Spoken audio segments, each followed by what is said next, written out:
Hey, everybody. Here we are at the launch of the Superpowered Mind podcast with a series of amazing guests who are going to be coming in and talking about mental freedom. And I've already got Tia, lovely Tia, in the waiting room ready for us. And we just started to have a chat about the mind and the brain and neuroscience, and so it's so exciting that we get to meet with these pioneers of mental freedom and really today celebrate what the mind can do. Um, and I'm so happy that we get to do that with you. And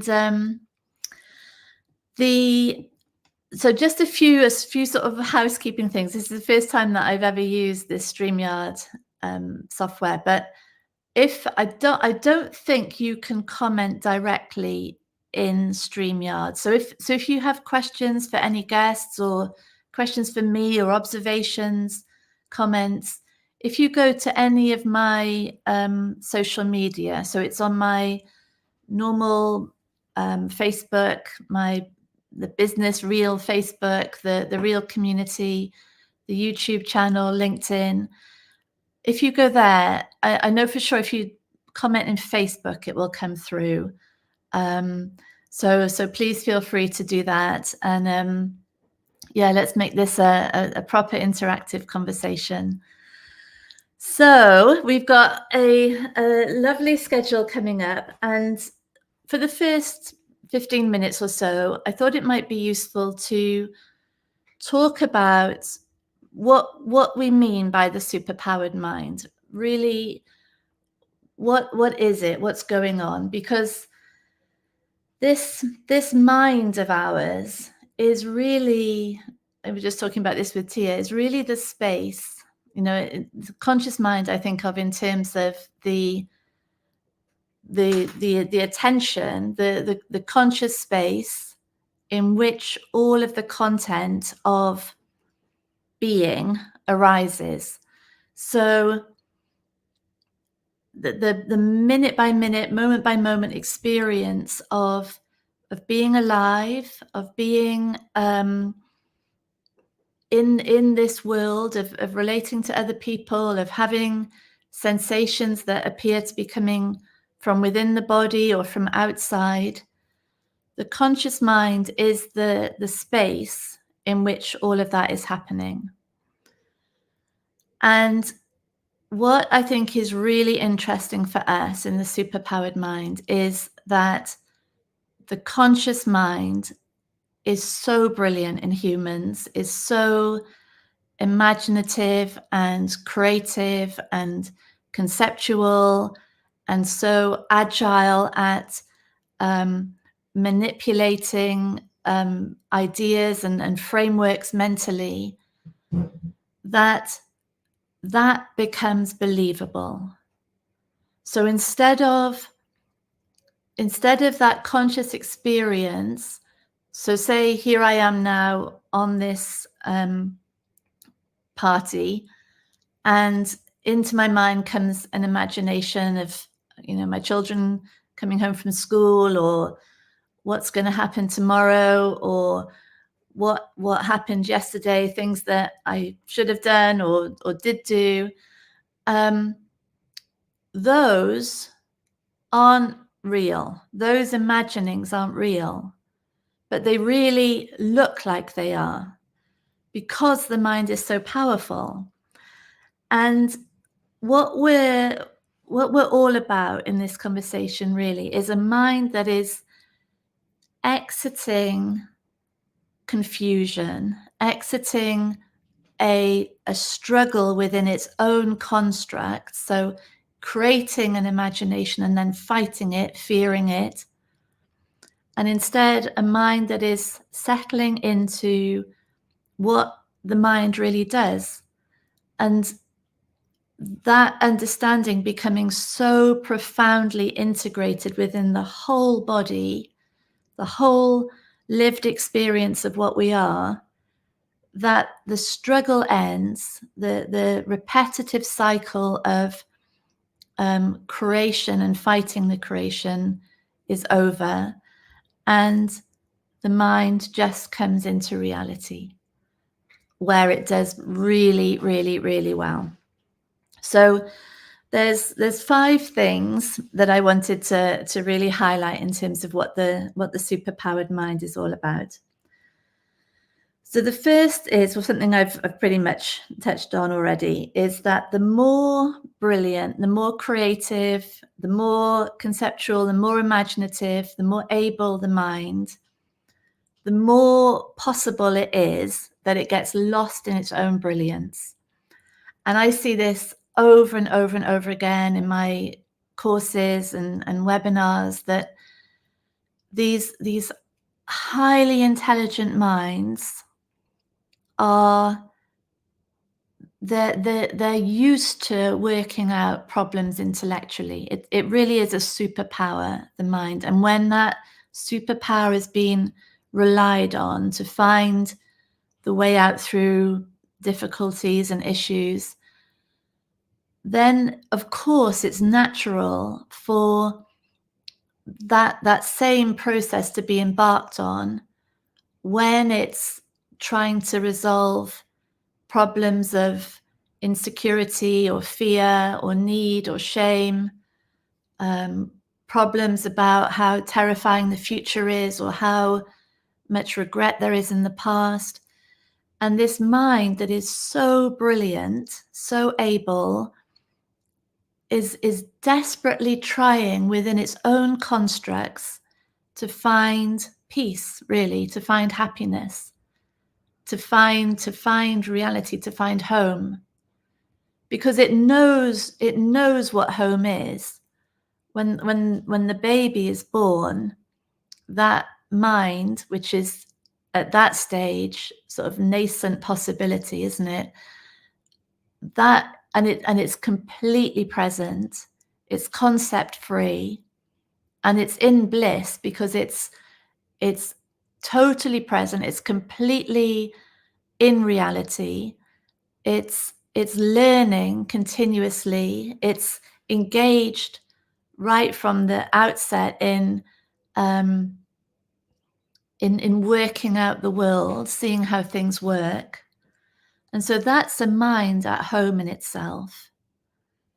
And what happens is, over the years, this sort of wiring to believe, this ability to create shortcuts and representations and concepts and frameworks, past, future, other people, we're mind reading other people, all of this starts to furnish this with a belief system that is unquestioned as truth. That's reality. This is what I am, and that's what the world is.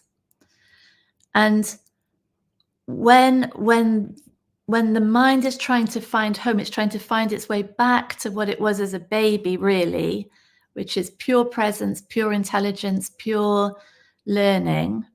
But it's trying to do that from these fixtures that are just beliefs. They're just conditioned furnishings, really. It can't do that. And those fixtures of belief, really at the center of it, include this idea of what I am. So that's our first point, is that actually the brilliance of the mind, when it's unquestioned in terms of its struggle and its belief system and where it will find the answers, which is really in more belief, more separation, it can cause immense suffering. And that doesn't mean that the mind is a problem.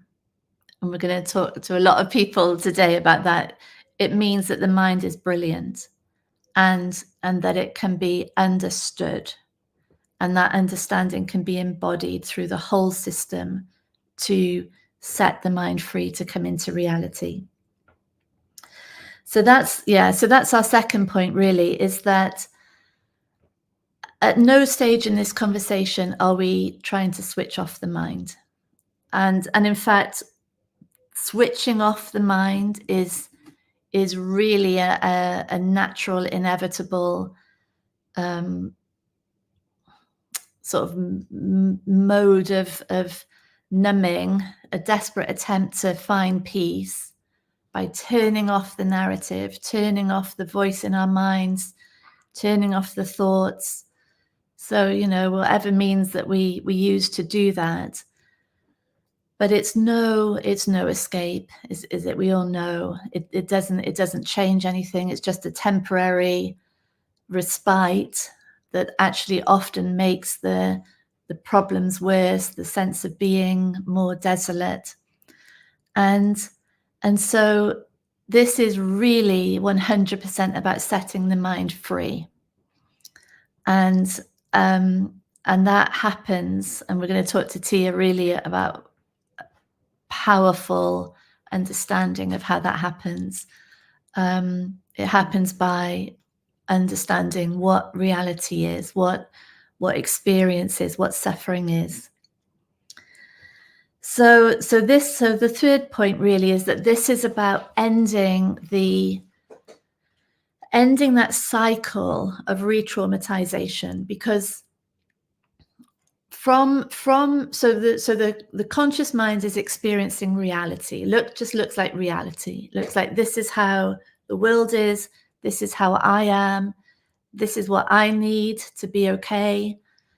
And that unquestioned acceptance that whatever the mind is saying is true leads to more and more evidence being gathered to reinforce the belief system and the conditioned system. So from the conditioned system, I might feel very inadequate. I might feel very lacking. I might feel unworthy.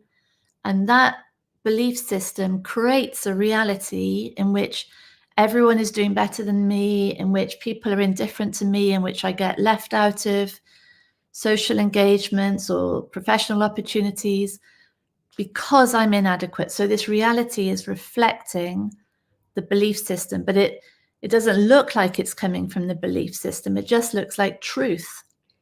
And that sets up this, it turns the lived experience of life into an ongoing reinforcing of an unquestioned, conditioned belief system. And that suffering, that struggle, and that separation, that's an experience of me and that the world out there. And what we're considering in this conversation is that feeling of being separate, of not being enough, of being lacking and limited, that feeling is the perfection of the design that is saying, okay, this is interesting now because this experience is generating struggle, and the struggle is saying, maybe the mind isn't quite sane right now. Everyday insanity, I call it, that there's effectively a projection going on and a struggle within that projection. And so instead of reality out there creating evidence that what the mind is believing is right, we're reversing that whole thing. And we're seeing that the struggle is saying, now there's a portal. This is a moment in which a door is opening to reality, to a place in which old beliefs can fall away, in which old wounds, old trauma can begin to heal, and in which the sort of absolutely robust structures of the mind can start to be questioned.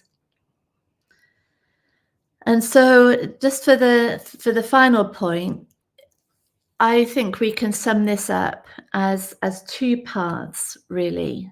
every moment, every experience, every conversation, every work project, every invitation, all of it represents two paths. The first path is the desire to find home from the unquestioned idea of myself as a separate entity in an objectively real and independent reality. And so from that space, the mission of my life is to find stability, find security for this identity that I believe I am. And that will mean that all the things that appear in reality, all the people, all the projects, all the invitations, the opportunities, the rejections, the indifferences, they're all elements that are either confirming my validity or taking it away. And life is just an ongoing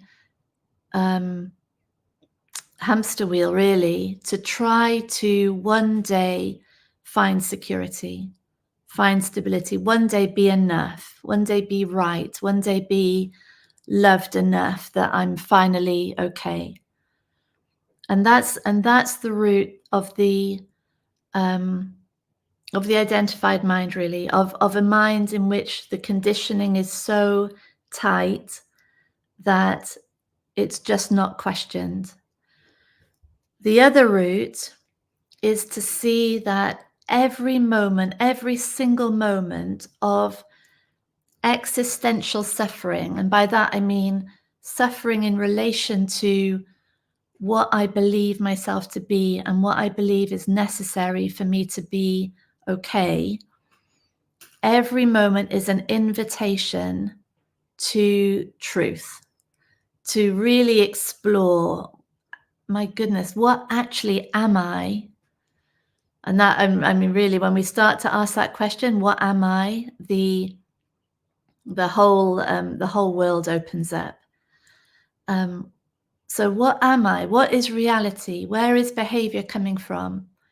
And these questions are, they are literally making available all of that belief system for real rigorous inquiry, real rigorous analysis of what is actually true. And that is a whole different realm of the mind. It's now a mind that is being used for what it is so able at, which is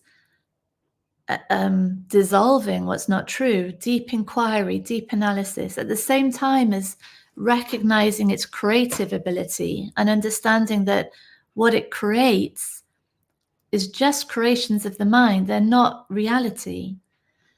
And this is the liberation of the mind. This is the experience of the superpowered mind, which is what it's always looking for.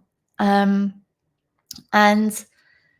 so the design is perfect. The design is saying whenever there is that suffering at the core of what I think I am, it's an indication for a moving deeper into truth that will resonate throughout the whole body, whole system, and will essentially create a new reality, a new version of what we are, a deeper understanding of truth, and that's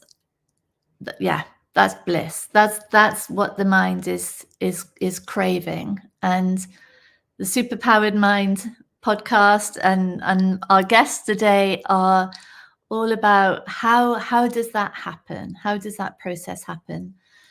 And I'm so happy to be here with Tia. Tia, I'm going to bring you into our little stage here.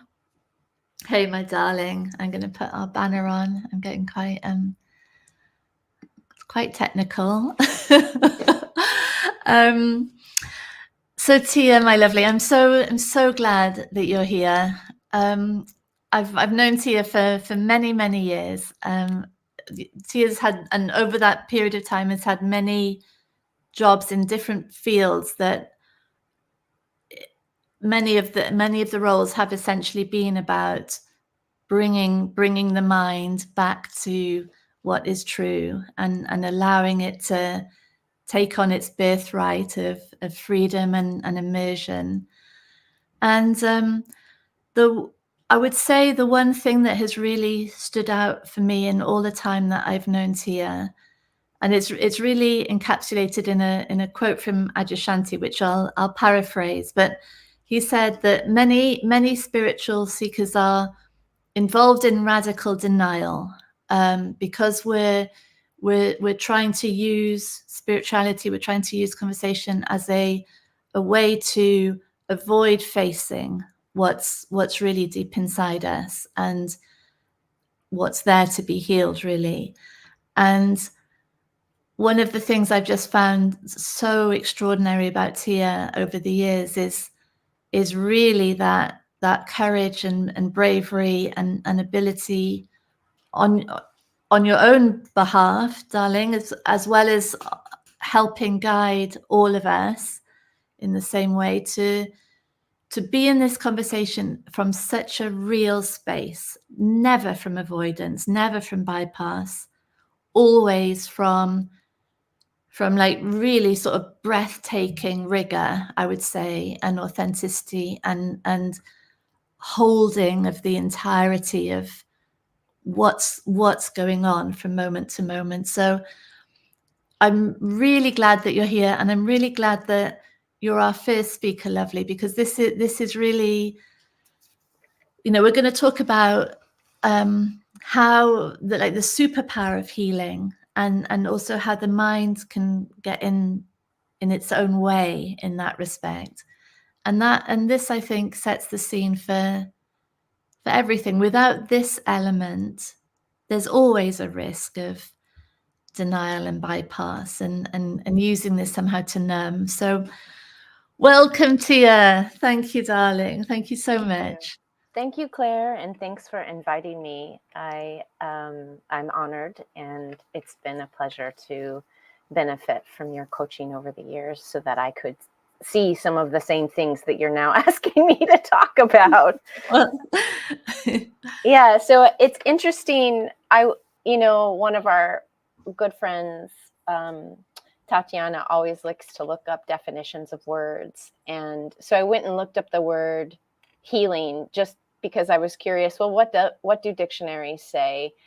And they have some variation of returning to wholeness. And I was thinking about the difference between, if you get a cut, assuming you don't have the genetic disorder where cuts don't heal, which is very difficult to deal with.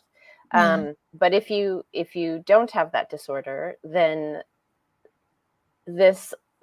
basically this physical body and the life force running it does all of the work, right? So, and it's a wild process to try to think about the various chemical reactions, the cells dividing, all of the things where suddenly there's no longer blood coming out, and then it's just healed, and then there's a scar left behind, and that scar may have different levels of sensitivity. It doesn't disappear completely. There's still the reality that there was a cut there, and yet the wholeness is that it's all stitched up again, right? And I was thinking about, how does this relate to, if you will, psychological pain?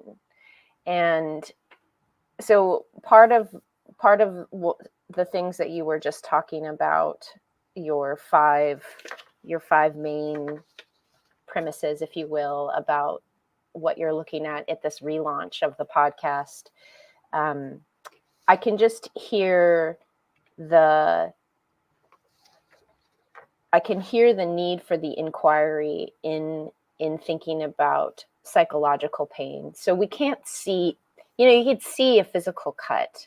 Mm. And I think one of the things that's really difficult for folks, or at least for me, in understanding psychological pain is that healing or being able to see wholeness doesn't mean that there's no form of pain. So just like a cut can have sensitivity to it, you can feel, oh yeah, there's that spot there that's maybe a little more tender because the flesh is a little different or whatever. When there is some sort of traumatic incident in childhood, and by trauma, I know that word is tossed around a lot these days. I mean, where there's, we'll just use physical harm because I'm going with the metaphor of the cut to start with. Yeah. So I have a history of what's called complex trauma, and that's when it can look like a lot of different things, but in my case, it was physical and emotional abuse and various forms of neglect during my earlier childhood, through middle childhood years, and somewhat into teenagehood.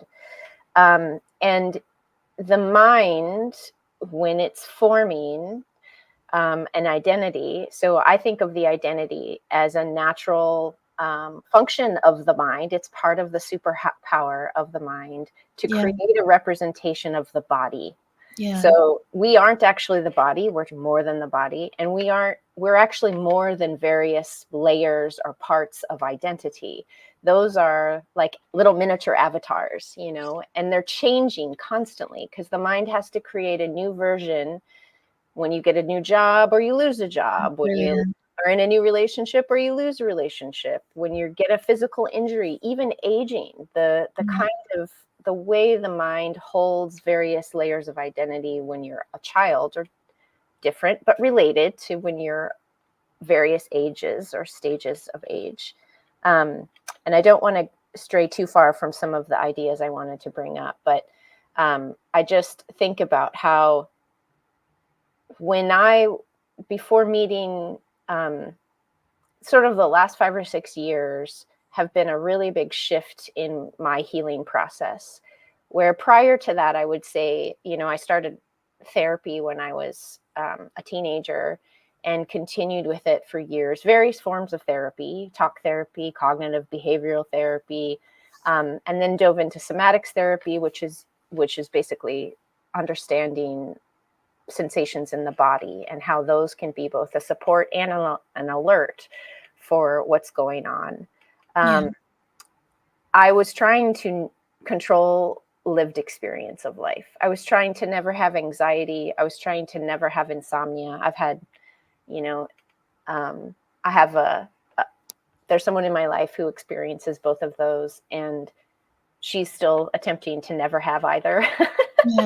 And she just finds it really bizarre that insomnia and anxiety are just companions or no bigger deal than a cut, if you will, right? So that because prior to that, this is where the superpower of the mind and how the mind can be its own enemy or its own barrier, if you will, of wholeness comes in. So I would say before I started inquiring and exploring, like if I had to simplify a couple of your tenets,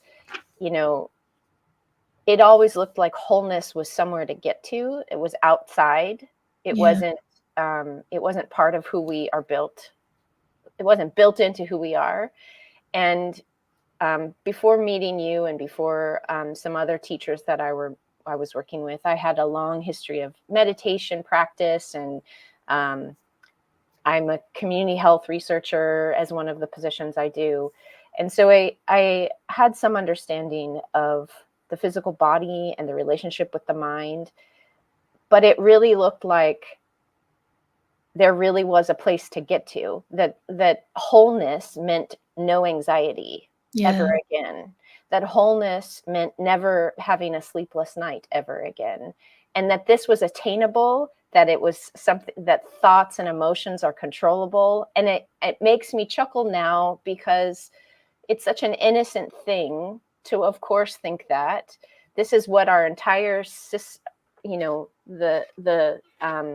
the society that I live in really talks about those things, right? It's very difficult for me to find a book on emotions that doesn't talk about controlling thoughts and emotions, as though that were possible. Yeah, so and brilliant.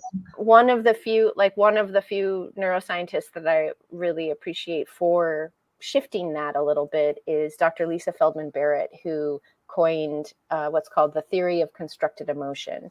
And she's talking about how the brain is essentially constructing these concepts. So just like the identity is a concept, a representation of you, emotions are these different categories that are representations of a combination of sensory inputs and then the various, it's called physiological affect or interoception, the sensations in the body. So like a feeling of some sort of thing in your stomach could be you just met somebody and you feel excited about them. It can mean that you ate something bad for lunch. It could mean a whole bunch of things, and your brain is trying to, it makes guesses, and its guesses are often wrong, right? So this is where it can, that mind's power of prediction can be its own weakness. Yeah. And I was thinking about, so like if we just use anxiety, you know, I have anxiety every day still. Anxiety is not gone. It is here almost all the time. And it also isn't as. I love that you say that laughing. Isn't that amazing? Isn't that amazing? I mean, truly, the freedom in that. Sorry, keep going, Lovely. I love what you're saying. Well, yeah. I think I just, the relationship with it has shifted a lot. So instead of it feeling like there's a me that's separate from this anxiety, and the anxiety is pressing down on me and it's bad and I have to get rid of it, and I'm separate from the anxiety. It's now just, oh, anxiety is arising in this physiological system, and it arises the way hunger arises. It arises the way that joy arises, or how sometimes I'll start humming a song and I don't know where that came from. You know, it just shows up. And yes, the superpower of the mind can use the powers of observation, inquiry, pattern matching, planning, forecasting, and even designing supports to support this body as part of working with, or, you know, just, it's just, the words aren't very good about this, because no matter which word choice, it still looks like anxiety is separate from. Like, and that's not what's happening. So there's no control. I'm not trying to control anything, and there's no separation here. It's more about, I can just use the actual example of this morning. So this morning we wake up and the mind starts filling the space of consciousness with all these worries. So it's forecasting into the future. It's predicting negative storylines. Oh, what if this call with Claire goes badly? Or what if my coworkers hear it and think I'm even crazier than they already think I am? Or whatever it is, right? And then the chest clenches. And I've now taken enough training with various somatic practices where those superpower pieces are now funneled in a different way. So instead of the mind, if it were to be a barrier, the mind could just keep going with one of those storylines and keep going and keep going, or try to push it away, try to numb it, go into doom scrolling, or try some sort of avoidance behavior. Now it doesn't mean that there isn't a call happening. Like, the call is still going to happen. It doesn't mean that somebody might hear this and not like what I have to say. That could happen. Right. But it does mean in that moment this morning, it's sort of like a toggle switch, I think of it, where instead of it going all the way over into doomsday about all the horrible things that could happen from being exposed in a publicly broadcasted event like this, to tuning right back into this moment, into the body of, okay, tracking what are the sensations. And then, you know, breathing is just happening all the time. And then there's also, with that awareness and practice, then you can do a much longer exhale than inhale. And then I now have absorbed the information from various learning courses that helps regulate the nervous system, right? So that when there's a lot of anxiety, that's a sympathetic nervous system that's really turned on. It's very activated nervous system. And then the parasympathetic nervous system can also be activated, and it helps. It's just sort of like a balancing act, right? And because you don't want to be like, when you're dead is when you don't have an activated nervous system. Yes. And that's not what I'm aiming for. Well, yeah, but when we're trying to control experience, really, that would be the only. Yes. I mean, sure. I mean, another thing about being a complex trauma survivor is suicide ideation is something that the mind will generate regularly. At least a couple times a year, this mind will, it would be better as if you just were dead, right? And I don't mean to make light of that. It's very painful. And also, just like insomnia can create suffering when we think that we have to control it, that it is controllable, that you will never have a sleepless night again, and that it's your fault, that you're a bad person, right? Those can shift when the superpower of inquiry about what's really going on here. What's going on that the mind would generate these thoughts? What's going on that the nervous system is on such high alert that sleep isn't possible? What's going on, and there may not be any clear answers sometimes. Sometimes, like, I don't know why I think I just have a hypervigilant nervous system and always will. So there will be at least one night a week where I don't sleep well. And that, I can manage that various ways, but I'm not sure where we're doing on time. So I wanted to wanted to recap that, you can use the mind in terms of observation, inquiry, tracking patterns, and then it can also go into its own barrier to those things where it starts inventing patterns that aren't there.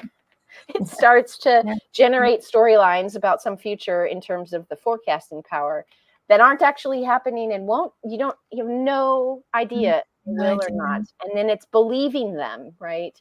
The mind then, I don't understand how the mind will create a narrative and then that's believed, right? I don't understand all of the functions about how the brain works that way, but those are sort of the two sides of things. And I'll stop talking. Yeah. Oh my goodness. That is amazing. That's literally a masterclass in clear articulation of what's going on, and like really of what's going on in this brain, body, mind system, and how even within, at the heart of the anxiety, at the heart of the suffering, there is that total freedom, complete sanity, absolute reality. I think this is where the words get defined, right? Is that if healing is you're assuming you aren't whole and then you're going to find wholeness, and that's what healing is, and that means you won't feel anxious or you won't have whatever, that's where the suffering comes in. But if the view is that you already are whole and wholeness includes feeling anxious, there's no place to get to, then the orientation shifts. So brilliant, darling. What a start. I mean, really, I think we could just all of us wake up every day and listen to what you've just said, and like would just bring everything into sanity and reality. I'm so grateful, darling. This is such a beautiful foundation of this whole conversation. So you're welcome. Thanks for having me. I'm looking forward to listening to the next speakers. Thank you, darling. See you soon, Angel. Bye. Bye, lovely. Bye.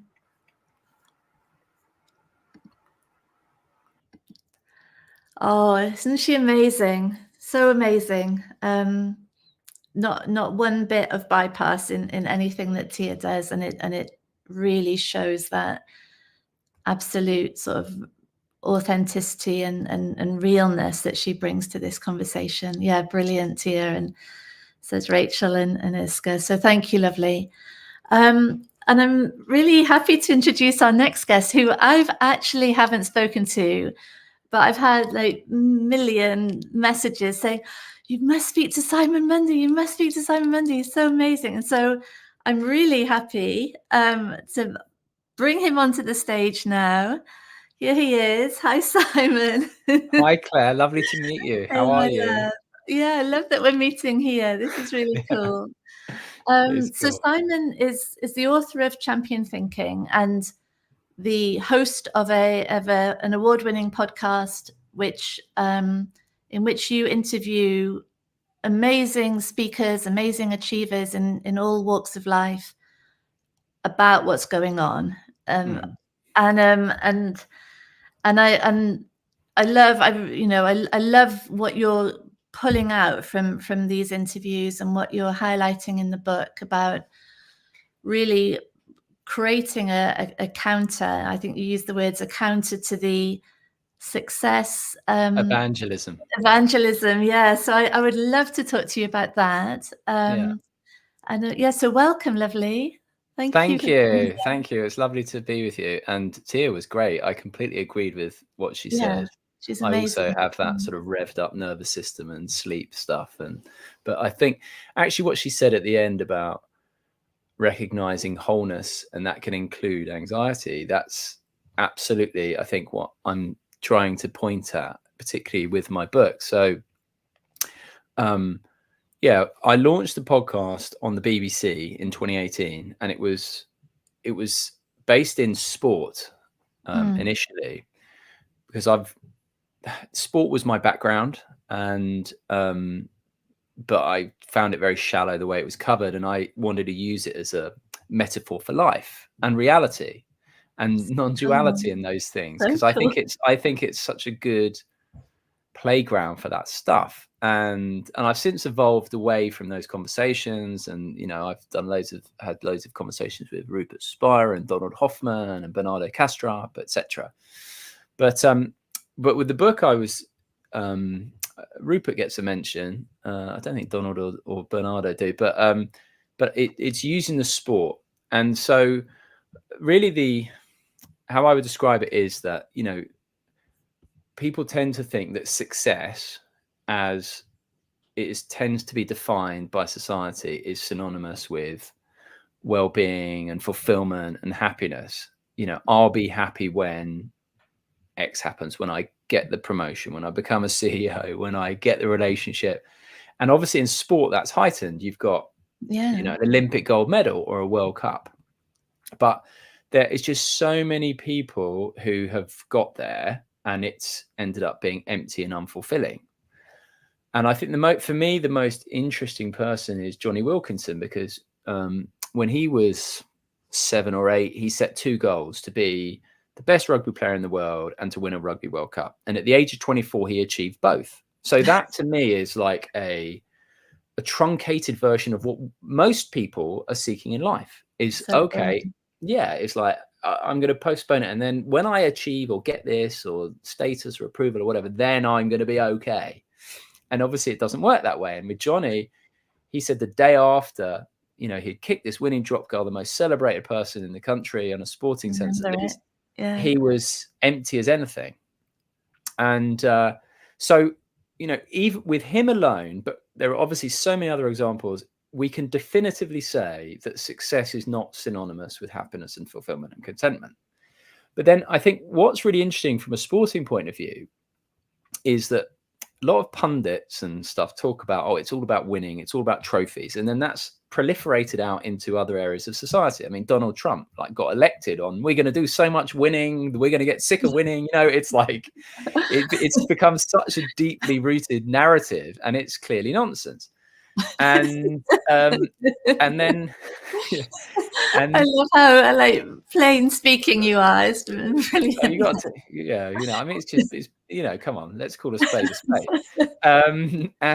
But what I find really interesting is, if you look at sport, is the experience of flow.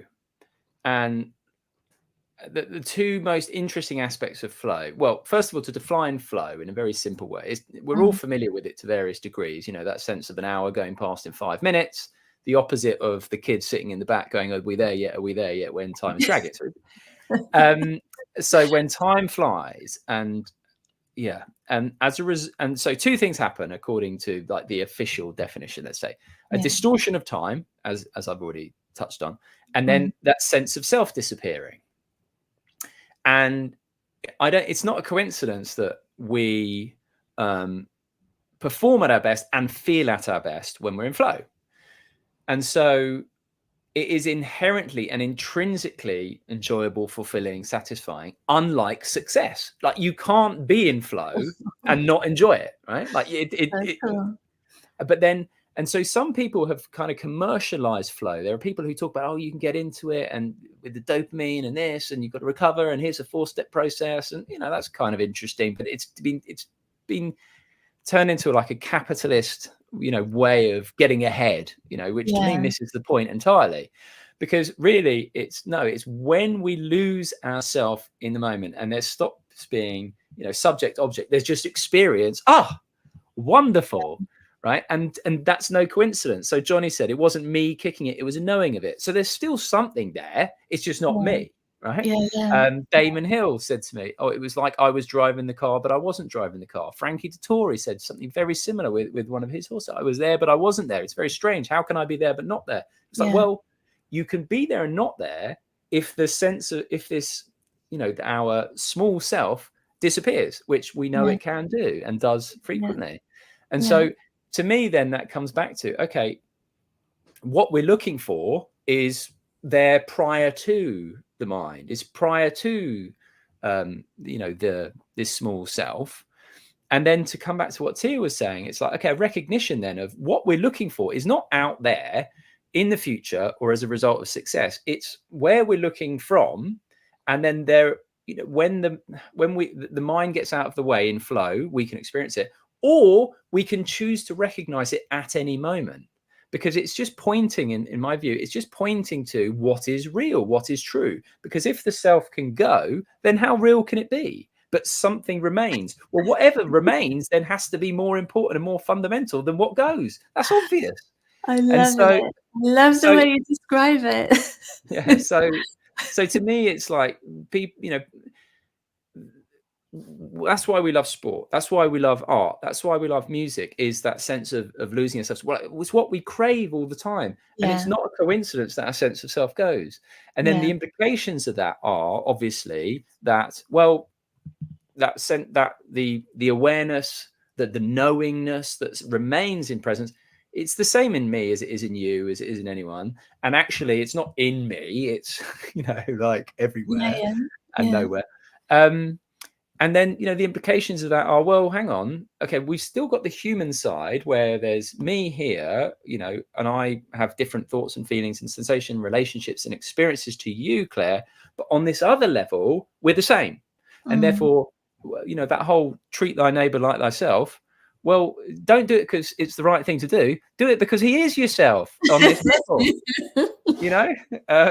But then at the same time, I quite like also respecting that human side. We are still having a human experience, is why I like what Tia said about, you know, your nervous system and working with that and so on and so forth. But so it's almost like two things happening at once. But if you don't recognize that that shared being, then you're missing the most important thing. And you can't really have, people talk about shared humanity. It can't even operate without this recognition, I would suggest. So brilliant, Simon. I'm so glad you're here. I really love this sort of no nonsense, tell it like it is. It's so brilliant. So how, in your own life and with the people that you've spoken to, how have you seen that realization become embodied, and so the mind sort of exit this idea that one day I'm going to be secure and worthy and lovable enough, or successful enough? What have you seen in terms of that process? Well, listen, I still fall into it. I'm not going to lie that you know, I drop into that and I'm like, oh God, you know, what about how am I going to pay the bills later this year? And as you know, there's some sort of work stuff going on with my family, as I told you. So, but there's always this background sort of sense of safety that was not previously there. So in my own experience, what I would say is I was introduced to this. Tia spoke about insomnia. I came to this through insomnia. I had anxiety induced insomnia, and and I was trying to get out of it by thinking my way out of it, which I wouldn't recommend to anybody. And then someone introduced me to acceptance and commitment therapy, which is just distinguishing between the thinking mind and the aware mind. And it hit me round the face honestly like a shovel. And it's sort of reverberated ever since, and deepened, and so for me, it's around, if I have those, let's say, shame used to be a big thing for me, and it still can crop up. But whereas previously I'd be like, I shouldn't be feeling this, and I don't want to feel this, and this shows me something that's wrong. Now it's like, oh no, okay, this is what's here, and it's an opportunity to investigate it and to allow and to kind of welcome it and love it and allow it to be there. And obviously a side effect of that can be that it kind of unwinds on its own, but that's not really the point. It's a welcoming of all experience, rather than I want this but not this. It's like, no, it's all fine and it's all welcome, because it's the richness of experience, but without that kind of awareness safety net at the bottom, that hasn't that wasn't my experience before, but it definitely is now. Not to say I always get it right, like I still can get lost in the mind and the self, but it deepens all the time. I think that's the thing. It has a momentum to it. Even just walking back from the BBC some days and just like, everything's in awareness. It's so exciting. It's like, it's kind of trippy. Nothing's changed, but everything's changed. And that it just sort of deepens, I find. Without it ever finishing or ending, or there's no arriving. I love that expression of it. And so I think it's so fascinating that your background's in sport and the whole orientation toward, like, it's so clear, isn't it? Like, the winning or the goal or the championship or the trophy is the goal. And what I find so brilliant about this conversation is that when that is the way of me stabilizing myself, me being someone, me being secure, it's a completely unfulfillable quest.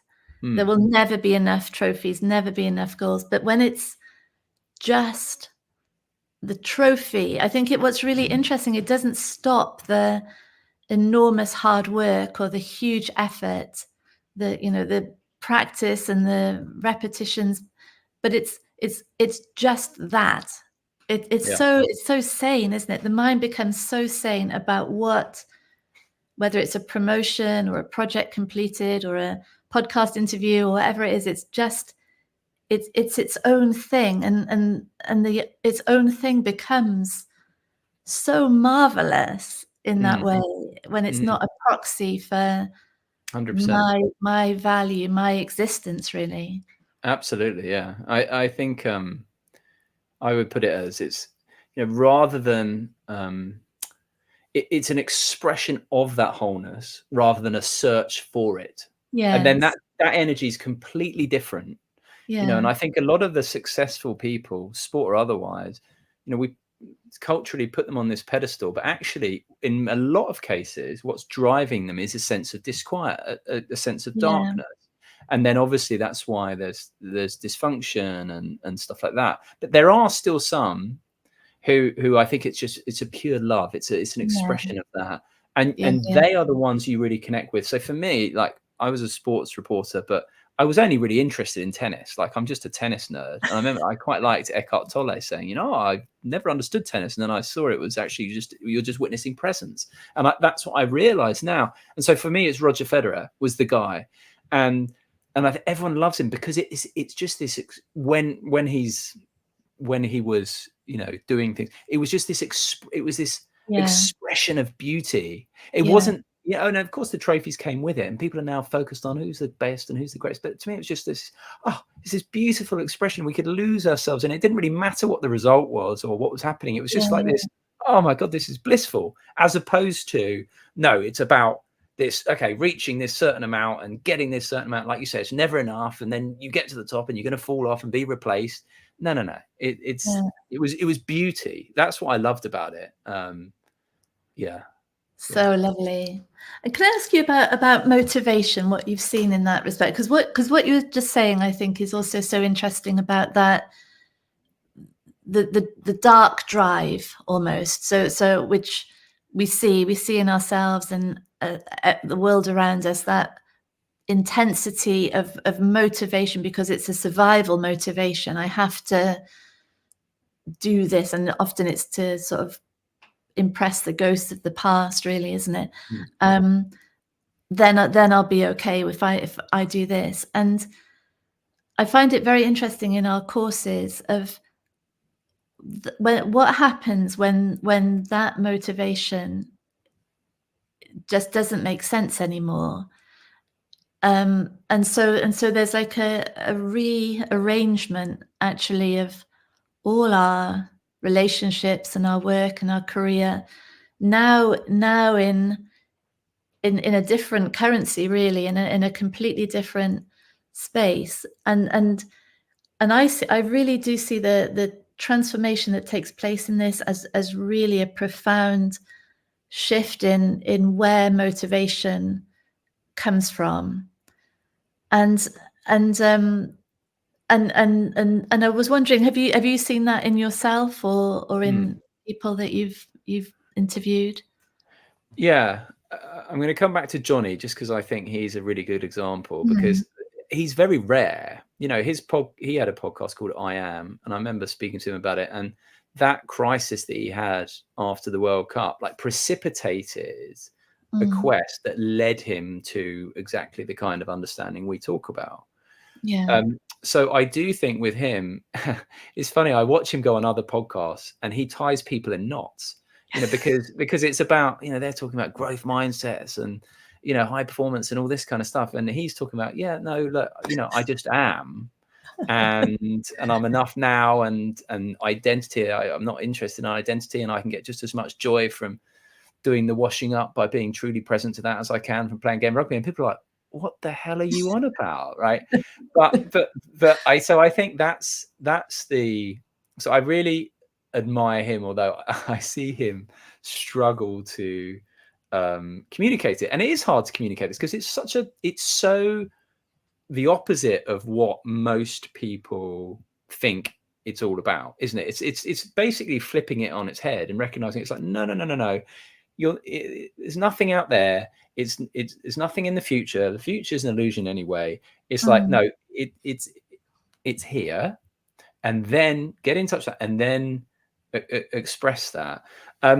Yeah, in my own life, I would say just the pull to kind of talk about this stuff, even though, you know, as a BBC broadcaster, it's unusual, you know. But I'm you know, less bothered about how I'm perceived and stuff like that. It just feels like why not talk about it, like, and be honest about it and share this kind of stuff, because it feels like the most valuable and important thing, as they would say in news, like the only story in town, like, so, you know. so yeah, it's just it's a kind of, I suppose, a bit of a surrendering to it. And, you know, and the fear still comes up of, like, you know, I could be doing that's a bit more safe and a bit more stereotypical and a bit more traditional route, but, you know, I feel pulled in this direction because you know, like, without any kind of guarantee or any kind of, you know, this is going to lead me anywhere. Like, quite the opposite. It's just a kind of, oh, like, God, it's just a sort of surrendering to it, you know. And yeah, so I don't know if that's answered your question, but I think Johnny's a really good example externally, and then in my own life, it's just a kind of, you know, go with the flow, as they say. Oh, Simon, what a treat to have you here. And Well, thank you for having me. what fresh air you are in Oh, bless terms you. of, yeah, just sort of like clarity of language and of the realness of how you are and of what you're saying is just astonishing. And That's kind. it's been an absolute privilege to meet you here Oh, it's been and lovely. Well, I look forward to saying, catching up again soon. You come yeah, online, yeah, but yeah, yeah. we'll pick up our conversation for sure. Good. Oh, I hope we do, because We definitely will. and we've had lots of comments coming in. Love listening to Simon. Love Simon. Oh, So bless. Oh, thank thank, you. Thank you. It thank you means a so lot. much, darling. Thank No, you. pleasure. Thank you. Bye. See you soon, lovely. Bye. Bye, darling. Oh, wow. Our first two guests, so amazing.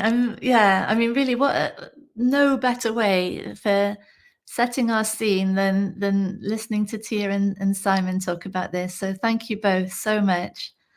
So now we've got our third real treat, and I'm just in love with this woman. I'm so glad that she's here, and everyone who's listening to this will know her. It's Rohini Ross, the amazing Rohini Ross, who I'm going to add to the stage now. Hi, darling. Wow, Hey. amazing.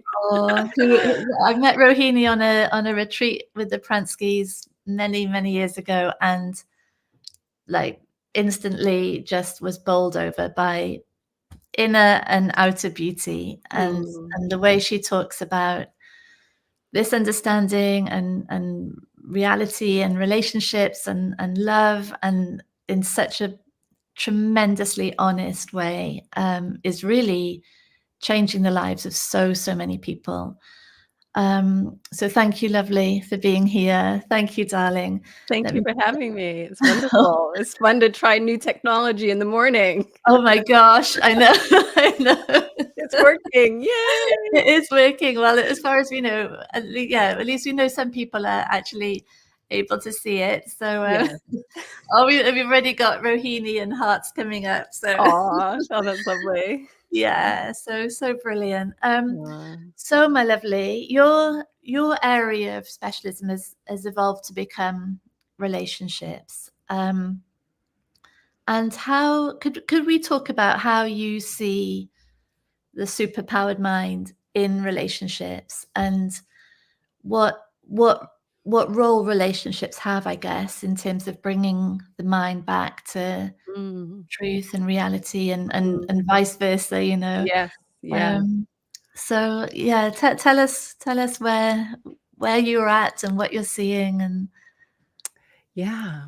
Well, again, thank you. And so great to be here on this platform. I didn't have to, but I got your email about the system software update, that it was better with a new one. So I thought, oh, okay, I'll do that. And then it's like, oh my goodness, how long is it going to take? oh dear. So anyway, I'm just acknowledging that my heart rate has been a little bit up because I did not want to be late, because I hate being late.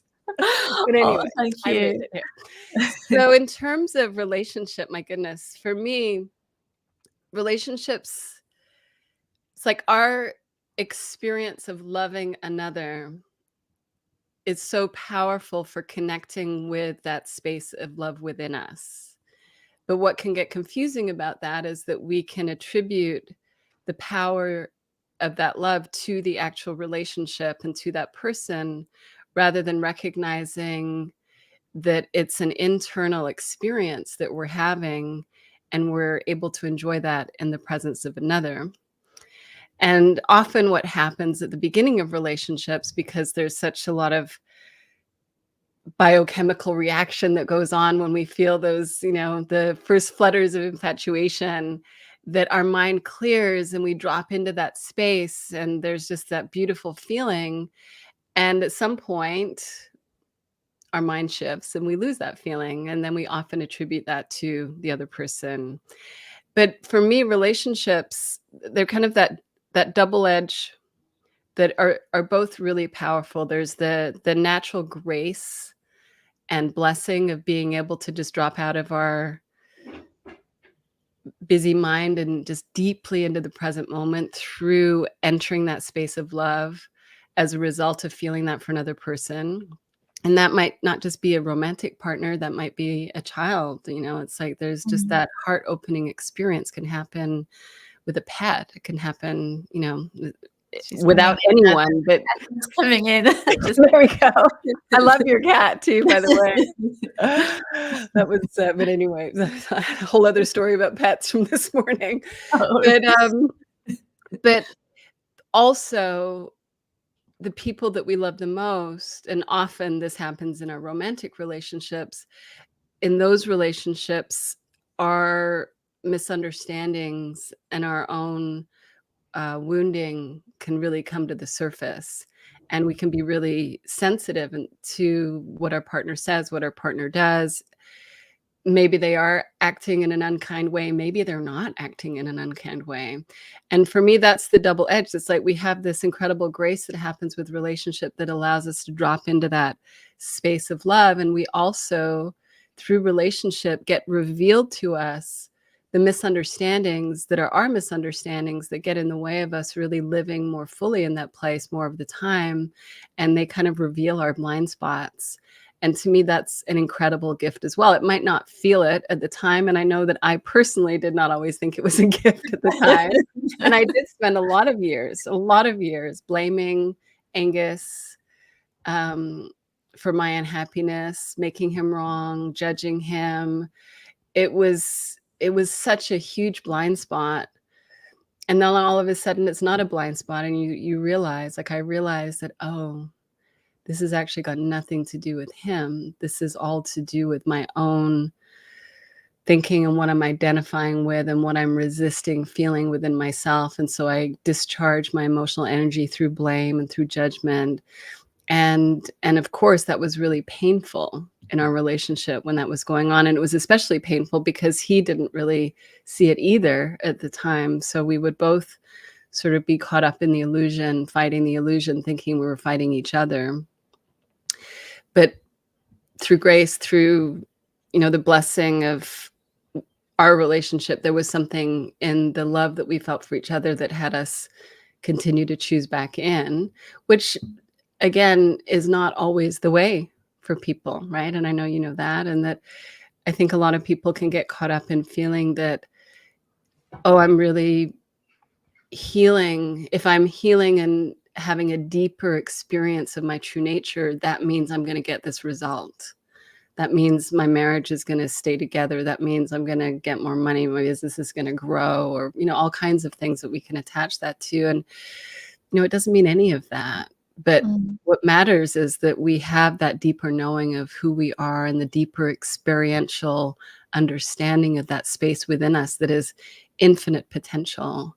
And from that, we create life, and we create life differently based on our knowing of that space within us. Like I create life differently now than what I used to create based on my fear, based on my insecurity, based on my neediness.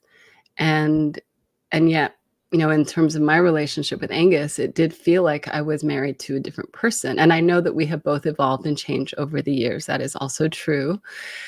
But the rapid shift that I felt in our relationship when I felt it was not about him changing. It was about me really having a deeper experience within myself of that space of love and safety, and knowing that it could not be taken away from me, and that he, no matter what his behavior was, even if he was being very personal with his anger, it couldn't take that away from me. It didn't mean that I wouldn't lose that feeling, but it was never him. Yes. It was always within me. So that's what occurs to me in this moment. So beautiful, darling. So hypnotically beautiful, really, listening to what you're saying. And I wonder how, because I really hear like there's so much freedom in what you're saying about understanding that it's not the other. And can I ask you how you work with people or in yourself, in your own relationships, understand boundaries and Mm. and maybe even like dangerous behavior from Yeah.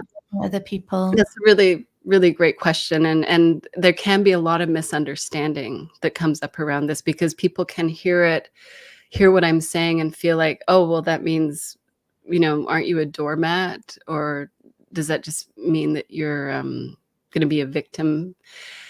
So I'll speak about my situation, because I think it highlights a point, and then I'll make a more general point. But for me, I spent a lot of years in my relationship with Angus feeling like a victim to his anger. Mm. And when I had that experience of safety within myself that is not about the world of form, it's an experience that was life-changing, right? Especially when we have a deep experience of that in one moment, it's transformative. And I knew I was not a victim. But I wanna be really clear, that doesn't mean that he wasn't sometimes behaving unkindly or in mean ways. I mean, this was not a dangerous situation in our relationship, but my experience of myself was completely different Yeah. after that. And so I was much better at setting boundaries because I just had the clarity. And it's really about being responsive in the moment. And sometimes, one of the defining moments in our relationship was when Angus was really not behaving very kindly to me, and I just felt compassion and love. But there's been other times in our relationship, or perhaps with our kids, where it's been more appropriate to say, "Hey, cut it out. It's not working for me." It's like, but it's not it's not a script. You have to really be attuned because it's really based on my state of mind in the moment.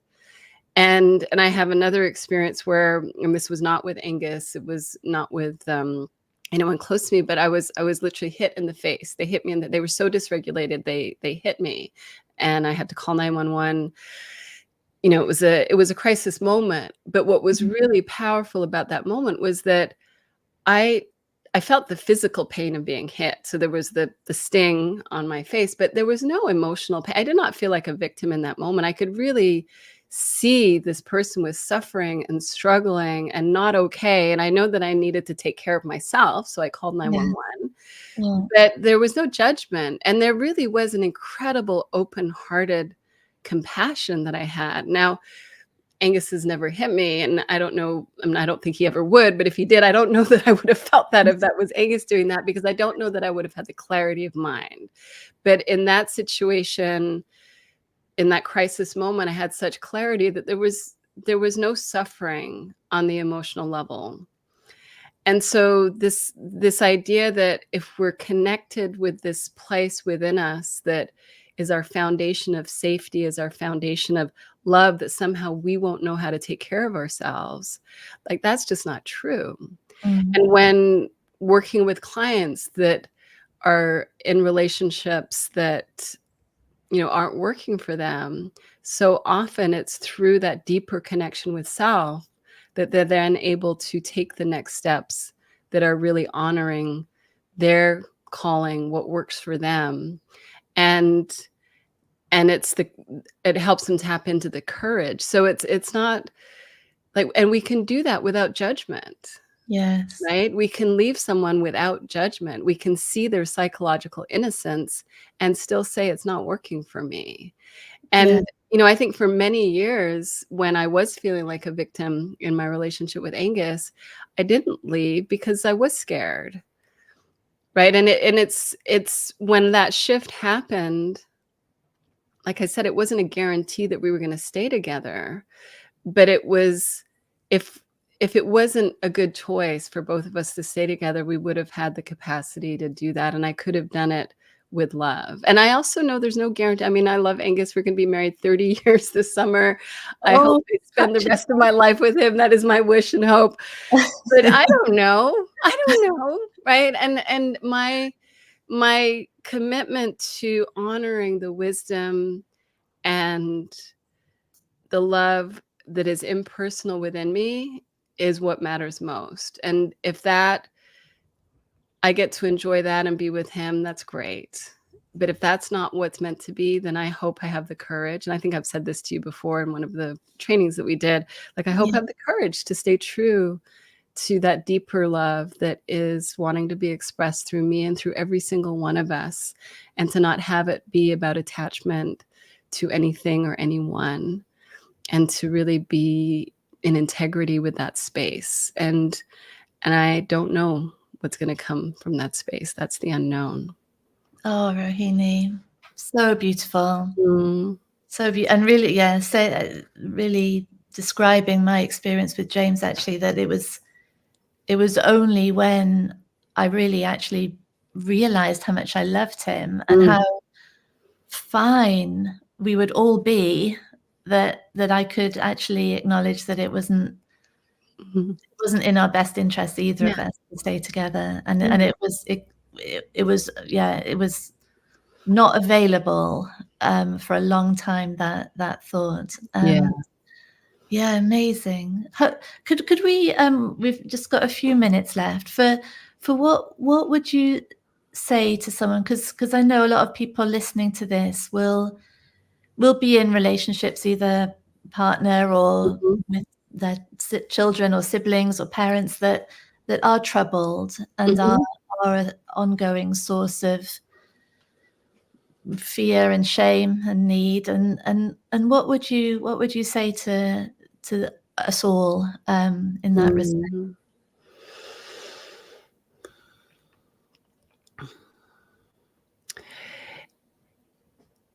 It's so important to notice what gets activated within ourselves when we're with someone who's struggling. And we have to know what our own bandwidth is, what we can tolerate in terms of our self-care. Like, sometimes we're just not able to spend a lot of time with someone, or any time with someone. Sometimes we don't have a choice. It's because it's our child and we're going to have a lot of time with them, even though they're really struggling. And so we do our best to sort of find ways to allow our nervous system to regulate and to find that space within ourselves that we can resource ourselves. But I think it's so important to recognize that the other person is not the source of suffering ever. That doesn't mean that what they're doing is okay, or that boundaries might not need to be set. Like, when that person slapped me in the face, that was not okay with me. And I didn't have sort of that, I didn't go into an emotional reaction to that. But if I had, it wouldn't have been them that caused that. It would have been my own misunderstanding in the moment. And my flavor of misunderstanding is around not being good enough. Like, who am I that I'm in this situation? What have I done wrong?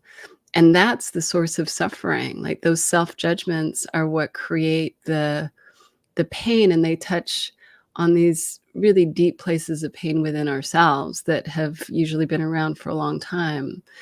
And so when we can understand through being present with what's arising within ourselves, rather than looking outward and placing blame on someone or something for our internal experience, when we can actually stay with that internal experience with the least amount of narrative as possible, right? The most amount of presence, the least amount of story. Because really what's needed is to meet ourselves with love and compassion, right? And when we can meet ourselves in presence, there's a natural space of love and compassion. It's not something that we do. Just meeting ourselves, being present with ourselves, is an act of love and compassion. And it's not easy to do. We get scared. We have so much conditioning that has us not do that without even realizing we have conditioning. It's so unconscious at times. But when we can be really intentional about bringing ourselves into presence, bringing ourselves into the moment, and letting truth reveal itself to us by that simple act of presence. And we can all do that. Doesn't mean we all do that, and I certainly don't do it all the time. But my intention is to do that as much as I can, to be in the present moment as much as I can possibly be, and to allow truth to be revealed to me and to be guided from that space within myself to the best of my abilities. And there's deep healing available in that. I've experienced it, I've witnessed it. And that integration that happens from just being here now in the moment, it's powerful. Oh, Rohini. Mm. Oh, darling, thank you. Thank you so much. I mean, those are words for every single person on the planet, aren't they? So yeah, myself included. Oh, Rohini, I love you so much. Thank you. I love you, Claire. Thank you so much for inviting me. It's been so great to be here. And I can't see who else is here, but I hope just sending you all lots of love. Thank you, lovely. See you soon. Take care. Bye, Bye, everyone. darling. Bye. So I'm just going to put the light on before I introduce our next guest. It's getting dark in here.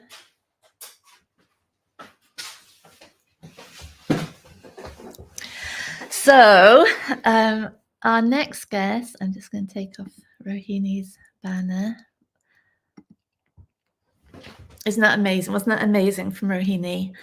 No words really to sum that up. Just incredible.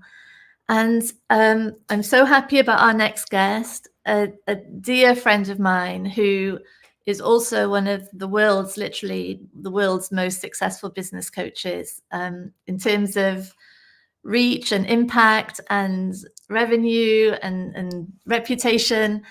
But even more importantly than that, in terms of what success is, this person is just so honest, like really a rarity, I would say, in terms of that, the sort of, people who are advising other people to be so honest about her own experience, her own struggles and things that come up in her life. And she just lives with such loyalty and compassion and support for everybody. And I just love her. And I'm so happy to have Melissa Ford here, who I'm going to bring onto the stage.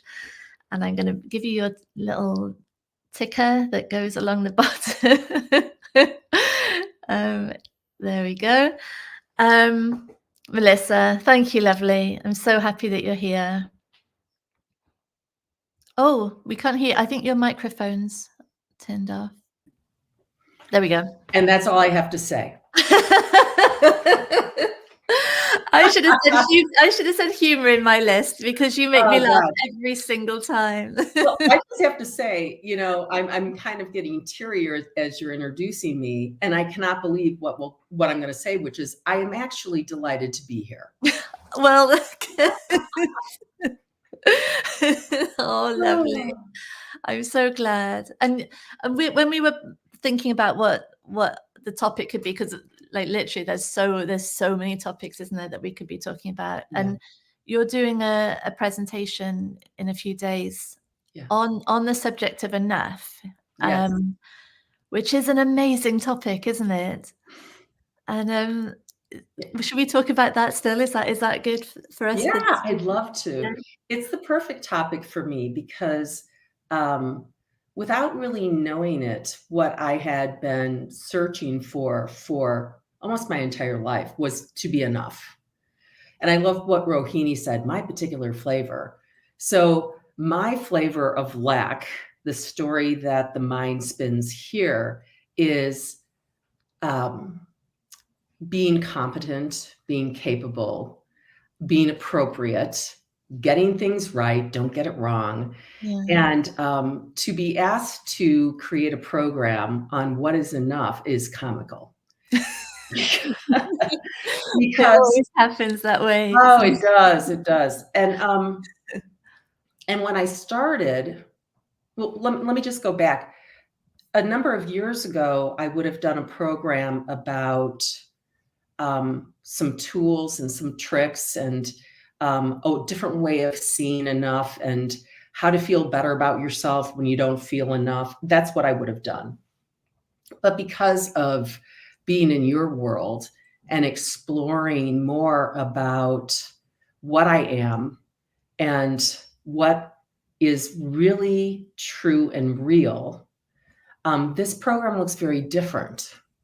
So the program, it's been happening in real time as I've been creating it and preparing for it, because what keeps showing up over here is terror and, oh my gosh, what am I going to say? And am I going to blank out? And, oh, what are they going to think? And so all of that's going on. So I've spent a portion of my day in the morning journaling what I'm seeing. And really, and when I say what I'm seeing is to be, like Rohini was talking about, to actually be in the experience.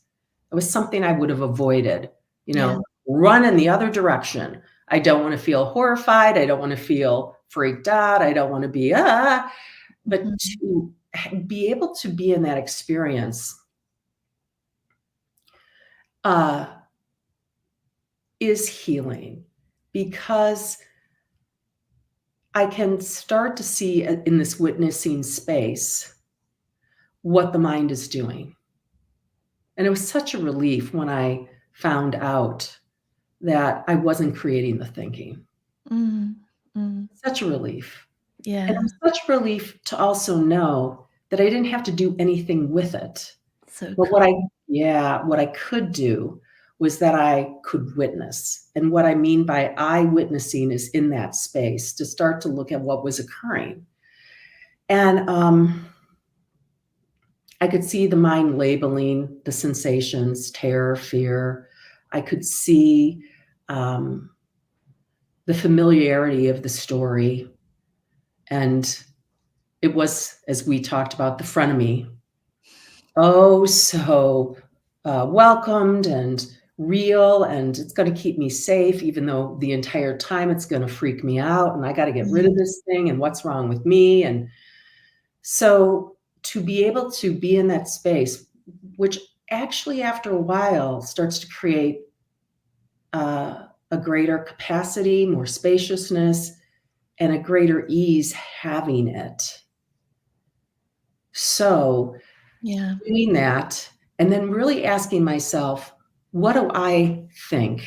What am I seeing about what is enough? Yeah. And the thing, Claire, that I've seen is when that question is showing up, alert, alert, the identified mind is operating. So cool. Yeah, it wouldn't be there, but for this idea of me, this lack, this deficiency, something's missing, something's not okay, something's not whole, something's off. That even considering that question means I'm caught up in my mind. I'm caught up in the identity. It's real, it's true, and here we go. And now I got to get up in front of that group and protect myself and defend, and hopefully I'm not inappropriate and blah, blah, blah. So yeah, I'm excited about the program because I'm going to be asking people, ultimately, when you're looking to be competent or confident or enough, where are we going?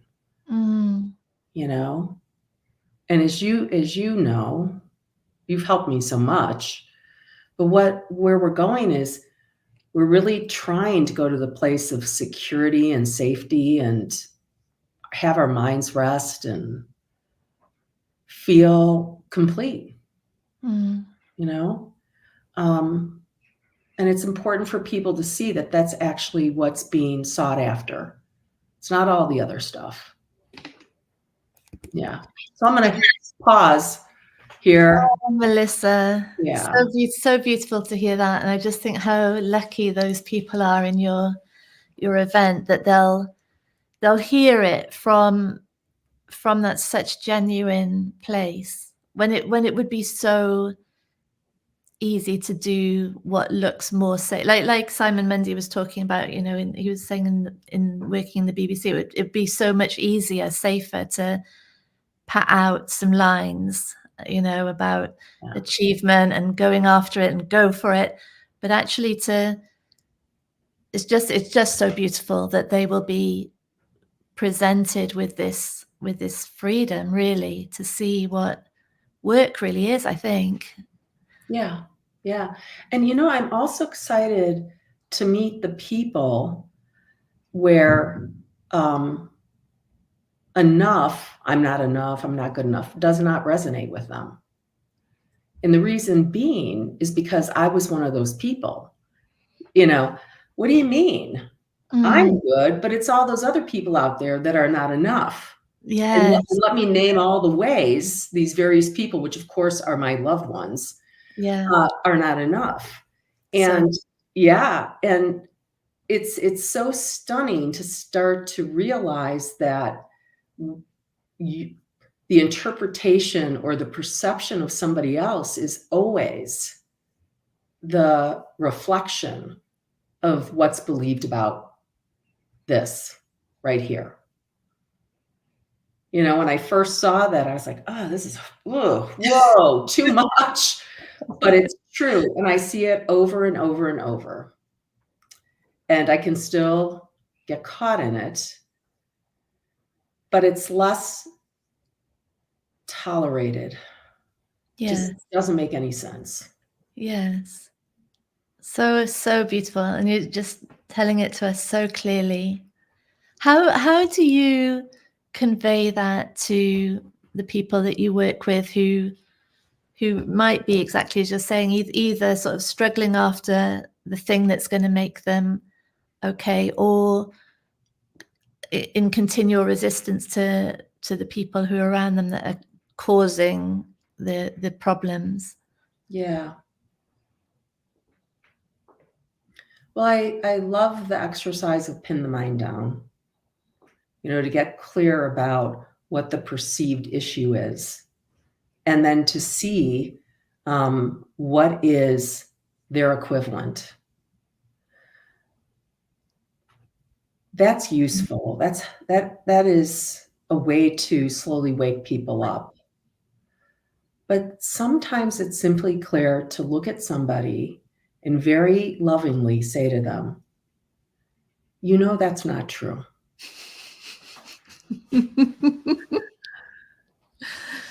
And depending upon the amount of fight they have in them, Yeah. they'll either say, yeah, you're right. Everything I said wasn't true. I'll eventually get that with clients. Yeah. Well, I'll get the, what do you mean? And so from there, we can start to look at what is the tale that the mind has spun over and over about this individual. Where do they see it being projected onto other people? Why do they think that is? We can just start to kind of get quiet and clear. And in that space, I've seen lots of things change for people. And so that's how I like to work with people. And sometimes I'll just be really honest about a story in my own life. And when you show up like that, they can't much say, well, that's you, but not me. They'll start to see it in themselves. Yeah. So it's a matter of a real gentle yet fierce love for the people, for my clients, and an understanding that the more that over here I see, the easier it is to help the client, because whatever filters I've got, I'm really open to seeing more. So the more that can just go, now, wow, watch these conversations. Yeah. I've got no doubt that honesty of sharing and that sort of total togetherness that you have in with your clients, like with the same thing, is so much a reason why you're having such success with so many different people. And can I ask you about, because you're predominantly working with business leaders, Mhm. how often do you see or does it often happen that the business might have been what brought people to you in the first place, but actually the conversation goes into all aspects of life? Yeah. Yeah. That's how I like to work. So whole life coaching. And my sense is that because of the space that gets created, how I show up, and like you said, my honesty, Mm. and even my honesty, like, well, I don't know where we're going. Yeah. Even that, people become more and more relaxed and rather quickly open up about all of their life. And to me, that's really important, because whatever is causing suffering at work, it's the same thing that's happening at home. Yeah. So I give it time. I really do want to meet people where they're at. And I want to be very conscious of stories. So that's the place where I can start moving in. And this way of operating and this way of coaching continues to change as I'm seeing more and more about what's true and real with me. And I'm excited about that. I'm actually really glad I don't know where it's going to go. So we'll see. Yes, amazing. And when you say conscious of stories, one of the things that and again, it's something that I admire so much in you, because our stories are, in a way, they're survival, aren't they? Like take away my story, and then what am I? How do you move into that area? Yeah. Well, it varies, of course, from person to person. But there has to be a willingness on my part to continue to move into that, even if they're not seeing something. Right. I have to keep going there. Yeah. And so sometimes I'll get pushback. Sometimes I'll get frustration. I had a past client who would say to me, you keep saying something about, well, this is what the mind does, and you're not the mind. You say that, but I don't really get it. And so we had this really great conversation where I said, okay, so instead of us just moving on, why don't we slow down, and why don't you tell me, what don't you get? No, so nice. Right? Because I needed to know what she didn't get. And I needed to know how she felt about what she was hearing. And was she open to seeing a little bit more, that she was more than the thought that kept showing up for her? Because I've told you this before. The first time I was on a webinar with you, I heard the idea of you is thought. I was like, what? And I had been coaching, and I knew about thought creating feelings and behaviors, but I had never considered going even further back. I never even saw that. And actually seeing that's where the whole thing opens up. That's where, oh my goodness, anything's possible. But to keep returning to that. So with clients, I keep moving there and moving there. I see what kind of pushback I get. I inquire more. I might ask them questions about, tell me when you were a kid and you didn't have any idea of yourself as this way. Do you remember that? I'll just do anything I can do. Oh, Melissa, so beautiful. Yeah. So beautiful. Yeah. Keep going. Yeah. I just want to say, and I won't let up. And that doesn't mean I'm going to go in there and hammer or I'm going to start lecturing, but it's like, no, I'm holding out for that. I'm holding out for that. Yes. Because I guess with the people that you're dealing with, you're working with, there must, for a lot of people at, in these sort of very high levels of an organization, there must be a sort of robustness in a way of identity, of ego, that is so like their brand, their sort of their stability, their power, and how, like, I find it so fascinating that sort of the gentle determination that you have in creating the safety, really, for that to not be seen as a weakness, to question what I am, like really fundamentally what I am, that it's safe to do that.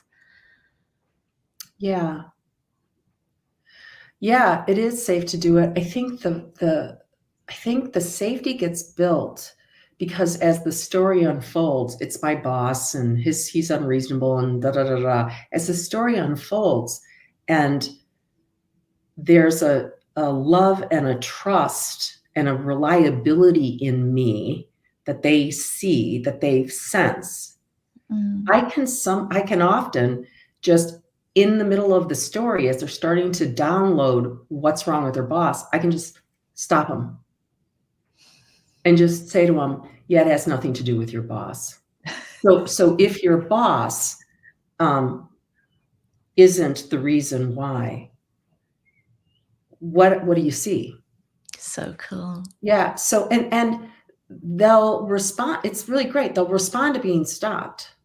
So sometimes the relentlessness, the determination here is going to start at that level. I'm fine with it. I just know this was a hard nut to crack over here. So let's hang out wherever the situation seems to be the obstacle, and let's just go there. Because if I go move in too quickly, it doesn't make any sense to the person. Yeah. And you're right. In business, don't let them see you sweat. Look a particular way. Yes. Yeah. I think it's remarkable that you're finding ways that are so clear, and in that same language, really, with dealing with what the person is actually dealing with, to open up a realm that just wasn't available before. It's quite amazing. Yeah. And the only way I've been able to do this is it had to occur here.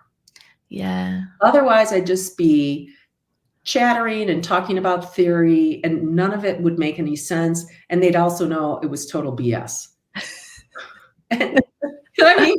And it's like, okay, we're not going anywhere with that, So that's what I love about this profession. Is if you really want to be of service. Yes. Yeah. Right? Yeah. Whoa. What do I see first? What do I see first? And that's for me. And then things just keep clearing up, and then the relationship changes with the individual, and the questions change, and the honesty keeps sharpening, and then laughter starts coming in. Sometimes there's a lot of crying. Yeah. Yeah.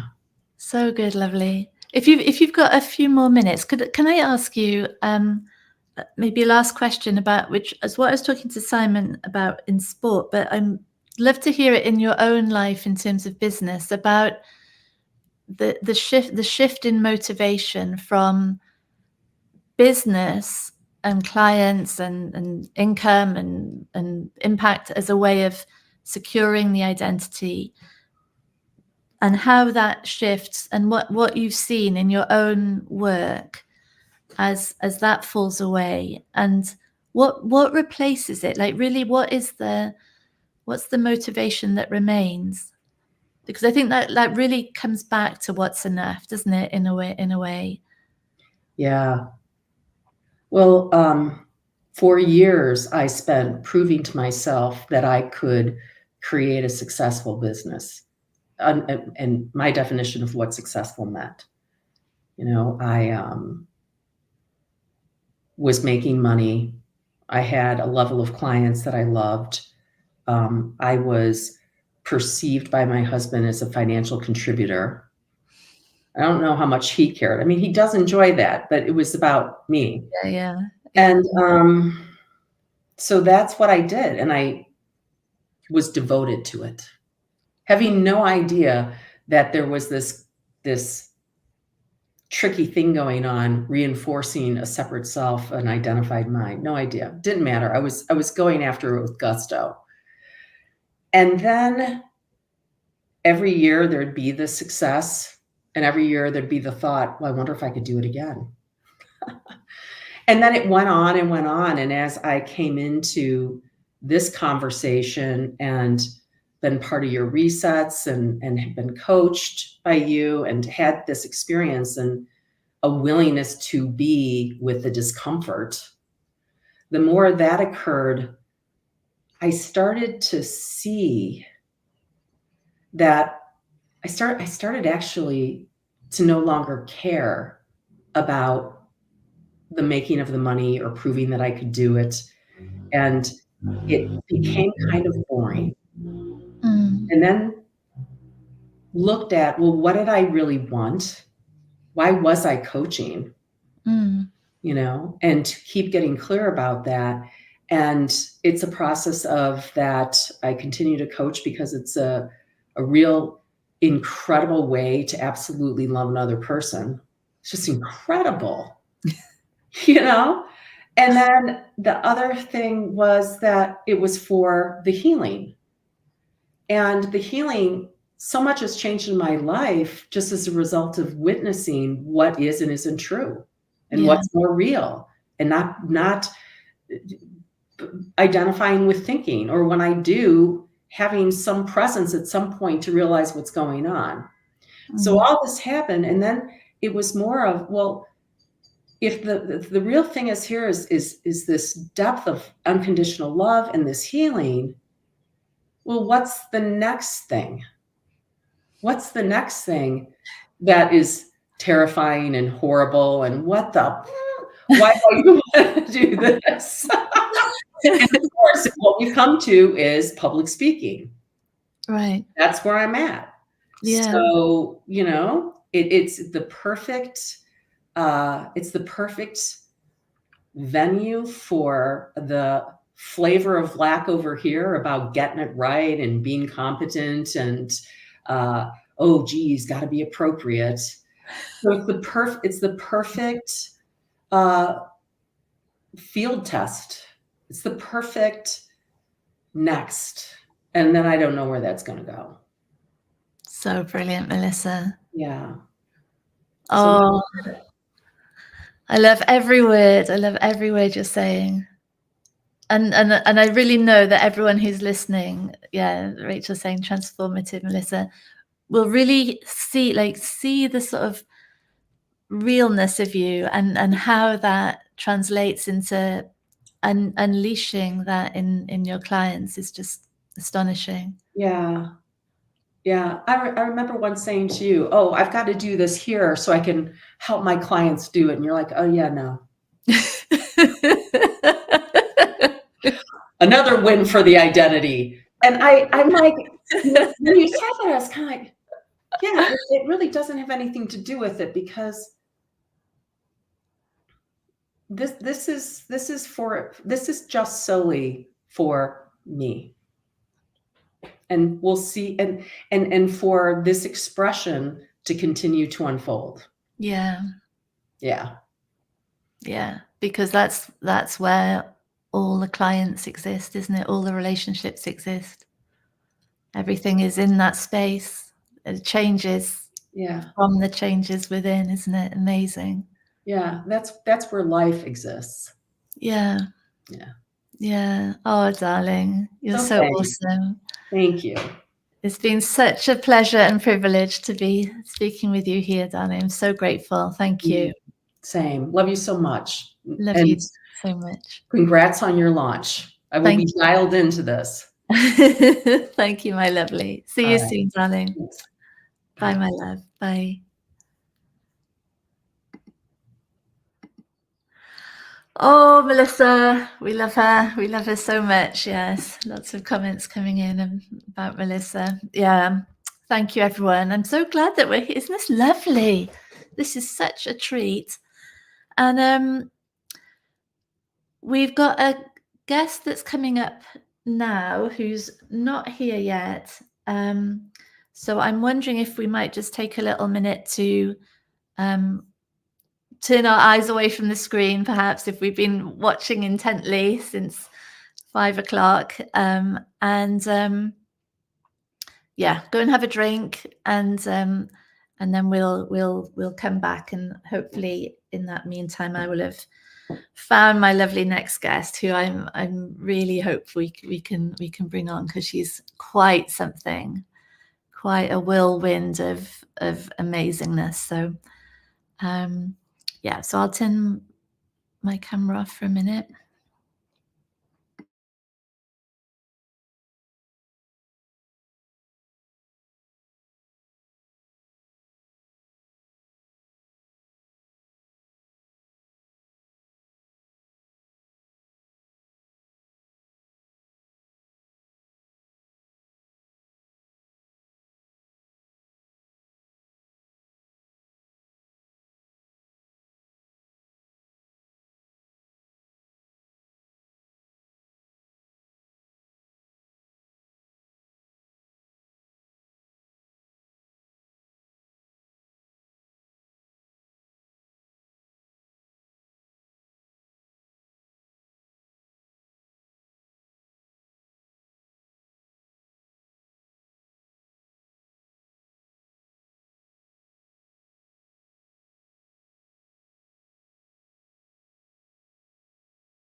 Oh, right. Hi, everybody. Here we are back again.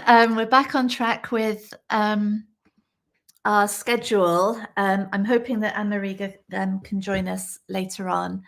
But I'm really thrilled to introduce our next guest, who we haven't seen each other for ages, and we had so much fun doing retreats in my house, which I've really been missing. I'm thinking maybe we need to bring them back. It's my absolute privilege to introduce you to Nick Bettini, who here he is, the man himself, multi-instrumentalist, high performance coach, director of music in a whole host of different schools, and really changing the dialogue, I would say, changing the whole discourse around performance and mastery and craft and body, mind, emotions, music.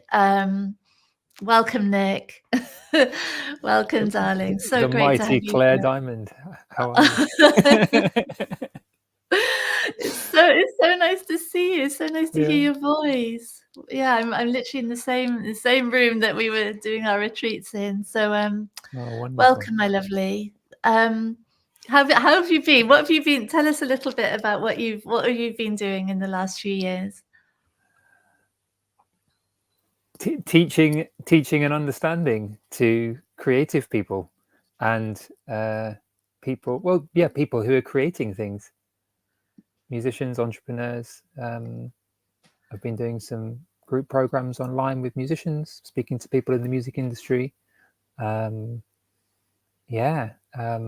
been having a whale of a time and just finding out just how many people are really interested in exploring how they tick, at the deepest, most essential level.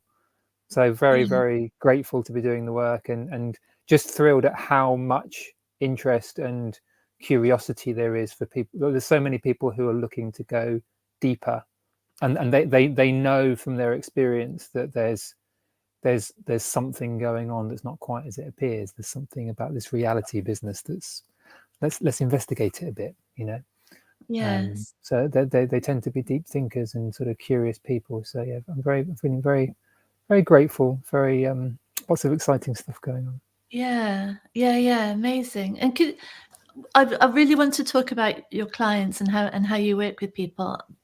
Before we go there, could you tell us a bit about your own journey in this? I know it began with the violin, didn't it? And could you tell us about that? Because I think it's so interesting for everyone who's here to hear. Yeah, of course. So I was a musical kid. I played musical instruments, first the violin, a little bit of saxophone when I was a kid, and I got into the whole trying to prove myself at school thing. So for me, it was performance, or it was exams, or it was pleasing the teacher, what have you. And I found a strategy that got me praise, and I worked very hard. And I noticed that when I got a little bit of pain as a violin student, I could keep going. I could really sort of grit my teeth and just keep cracking on. And that worked until it didn't work. And I was several years into my music studies, and things were getting more and more serious, and I realized that it was very difficult for me to play physically. And so it was a crisis point for me. Like there's a lot of musicians who kind of reach a sort of crisis point around about sort of 20, 21, that point where they're trying to figure out like how they fit into this music industry, all that thing. And I started exploring self-help books and things about using the body and the body-mind connection, because I was absolutely desperate to keep my sort of winning streak, but I felt like I was running out of steam. It felt like I was, I felt like I was competing, and it was a game I just couldn't win, and it was taking me down some very, very dark rabbit holes, and so I was really desperate to figure it all out. And it seemed like a horrible thing to me at the time, but along the way I ended up curious about how did music education wrong me. So I became a music teacher, and I went really in depth into how young musicians become like really talented, really proficient players, and I became fascinated with how educational methods had evolved and how that interrelated with performance psychology. So like for many years, even though the physical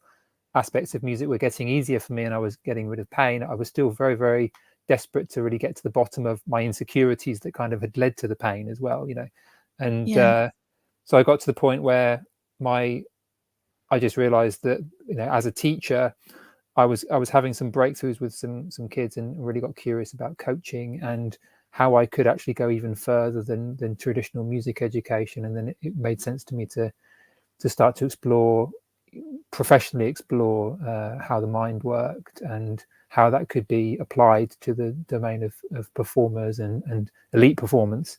And at a certain point, I left my leadership role that I was in a music department and started working with professional musicians, which is what I do now. So it's often you know, professional musicians and music industry people and creatives and entrepreneurs. But you know, at the time, it felt like an absolute crisis that my music was being taken from me, and it literally was like I was learning and trying to solve stuff to save my life. That's how seriously I was sort of going into studying things.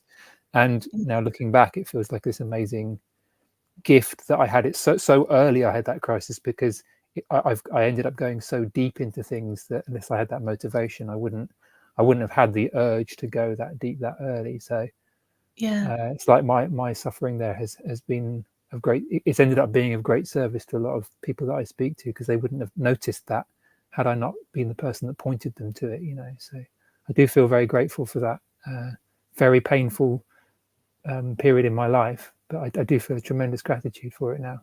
Yes. Yeah. And what was it, if I can ask, what was it that emerged from that period? What did you see, and what in terms of what you're now sharing with others? My relationship with my thoughts and my feelings completely changed, and I realized that I wasn't my achievements, and I realized I wasn't my body. I wasn't my experience of the body. So there was something, you know, even when I was in pain, I was still there. I was there through the pain. I was there when my opinions of the pain changed and my relationship to the pain changed. And so, because I thought that I needed to make my body feel okay for me to be okay. So unless I could make the body feel okay, I needed to get out of here, and like I needed to, you know, end my life. And I realized that I wasn't the body, and it was kind of my body, but there was this freedom in the experience of embodiment, and it wasn't just that; it was also a freedom with my relationships with any thought, because the body's a thought, the body's an experience. So there was this incredible, there's me, and then there's the experience of the world, and I was creating that experience. And so I could create that in a peaceful way. I could create that in a free way. And I, you know, and once I realized that the experiences, you know, it wasn't coming from the music or the body, like it stripped back to the essence of me, then I could go back into the world consciously knowing that I am a thought, consciously knowing that I am creating, and I could, you know, kind of shift my being, shift my identity almost, and be, you know, be a bolder performer, or be a more committed performer, or be free and fearless in my relationships, or whatever. I could. It's like it's rather than trying to change the mind, I could literally. It was possible to shift the whole thought of the identity from a very core, very root, from the root of the issue, not on behalf of some fake character that I'd got from my teachers or my parents or wherever it came from, you know. Really. So it's been huge. It's been, you know, momentous, the difference. Wow. What a way to describe it. That's blowing my mind. And hence the book, I guess, Just Play, as in that absolute freedom of being, of Yeah. existence, isn't it? Just As play without the identity, without I play.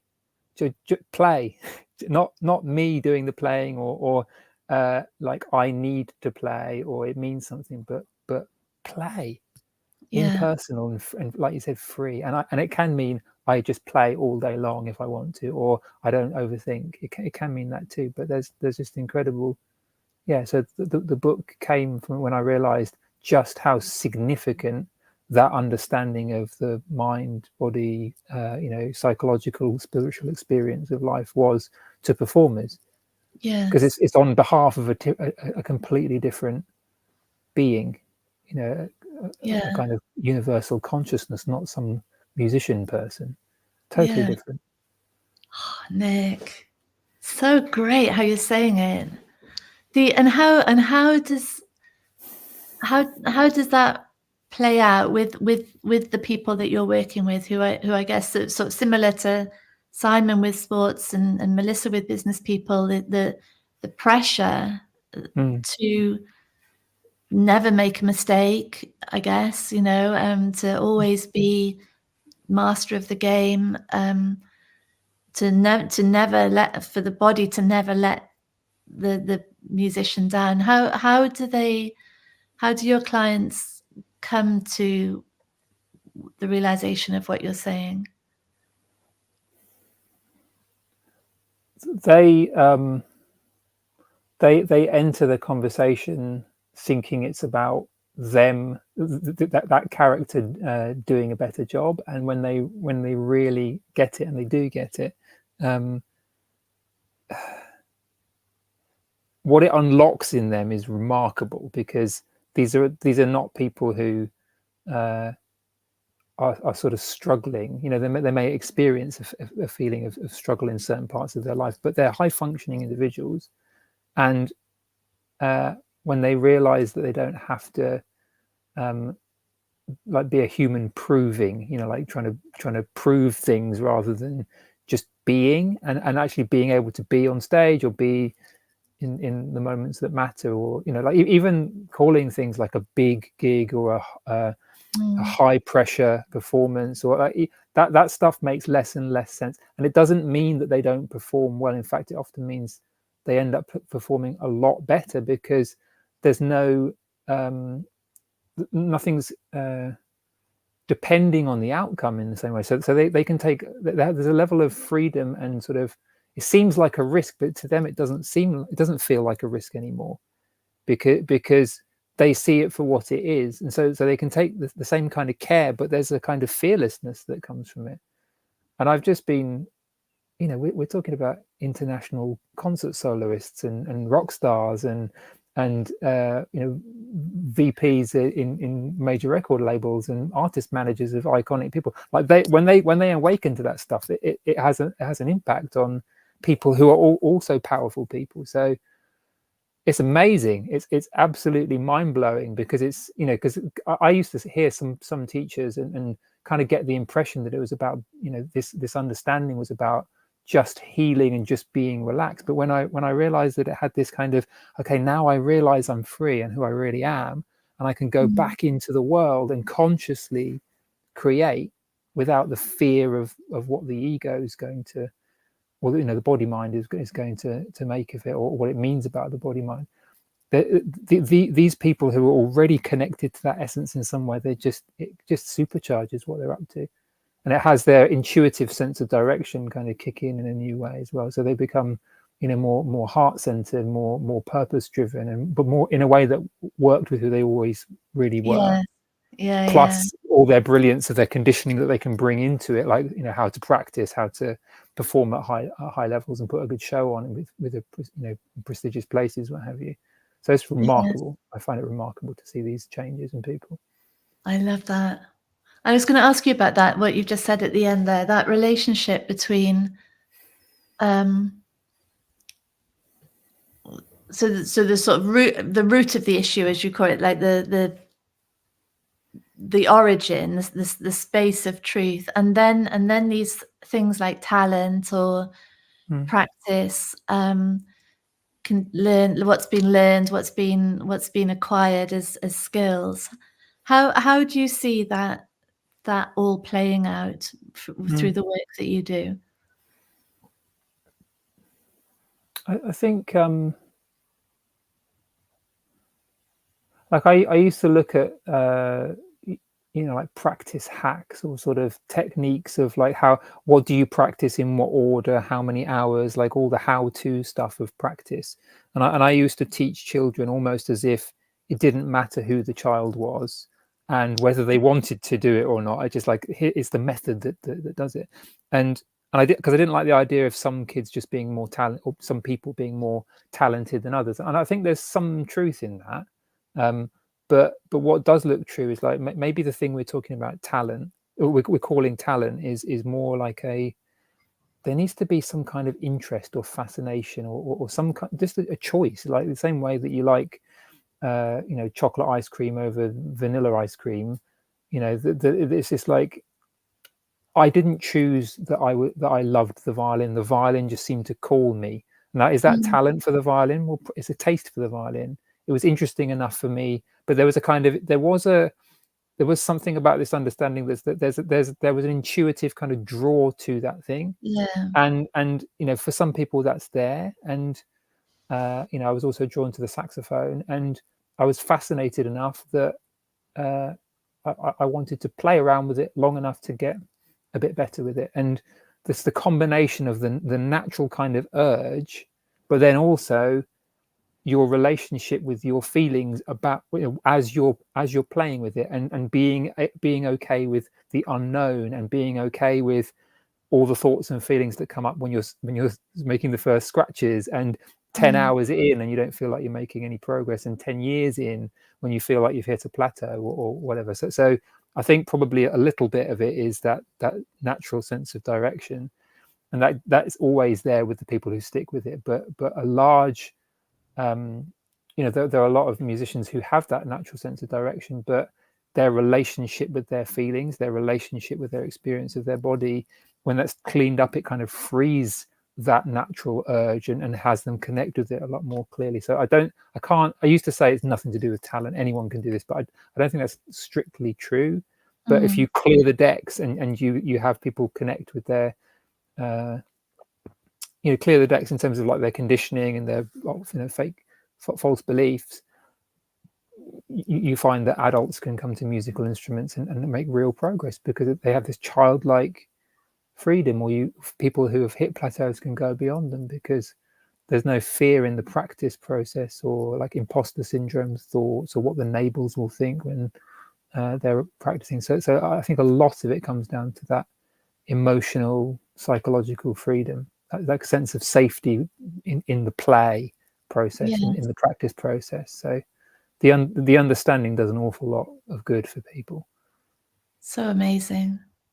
And I really love that practicality of acknowledging that the sort of uniqueness of the form in which the experience is happening will have different inclinations and leanings, and yeah, I absolutely see what you're saying about clearing the decks meaning that things can come through that maybe would never have seen the light of day because of, like Melissa was just on, Melissa Ford, talking about needing to be seen as being appropriate or to get things right. And if we've been brought up where certain things are frowned on, there's just no space for them to come through. Yeah, it's really cool what you're saying, Nick. How would you work with someone who has, because I guess one of the things that brought me into this really was total fear of anything in public, of even talking to more than one person. Was horrific. And so how would you work with any of your artists that have got a fear of the spotlight being on them and an audience watching them, and how would you approach that? I would. So I normally start by having a conversation with them about what their experience is like, and how they're understanding what's going on. Like how are they making sense of this? Because I want to know what their explanation for, like what are these feelings telling them about, or how possible are they seeing transformation? Like because I'm working with somebody at the moment who historically has had some very strongly practiced beliefs, let's say, of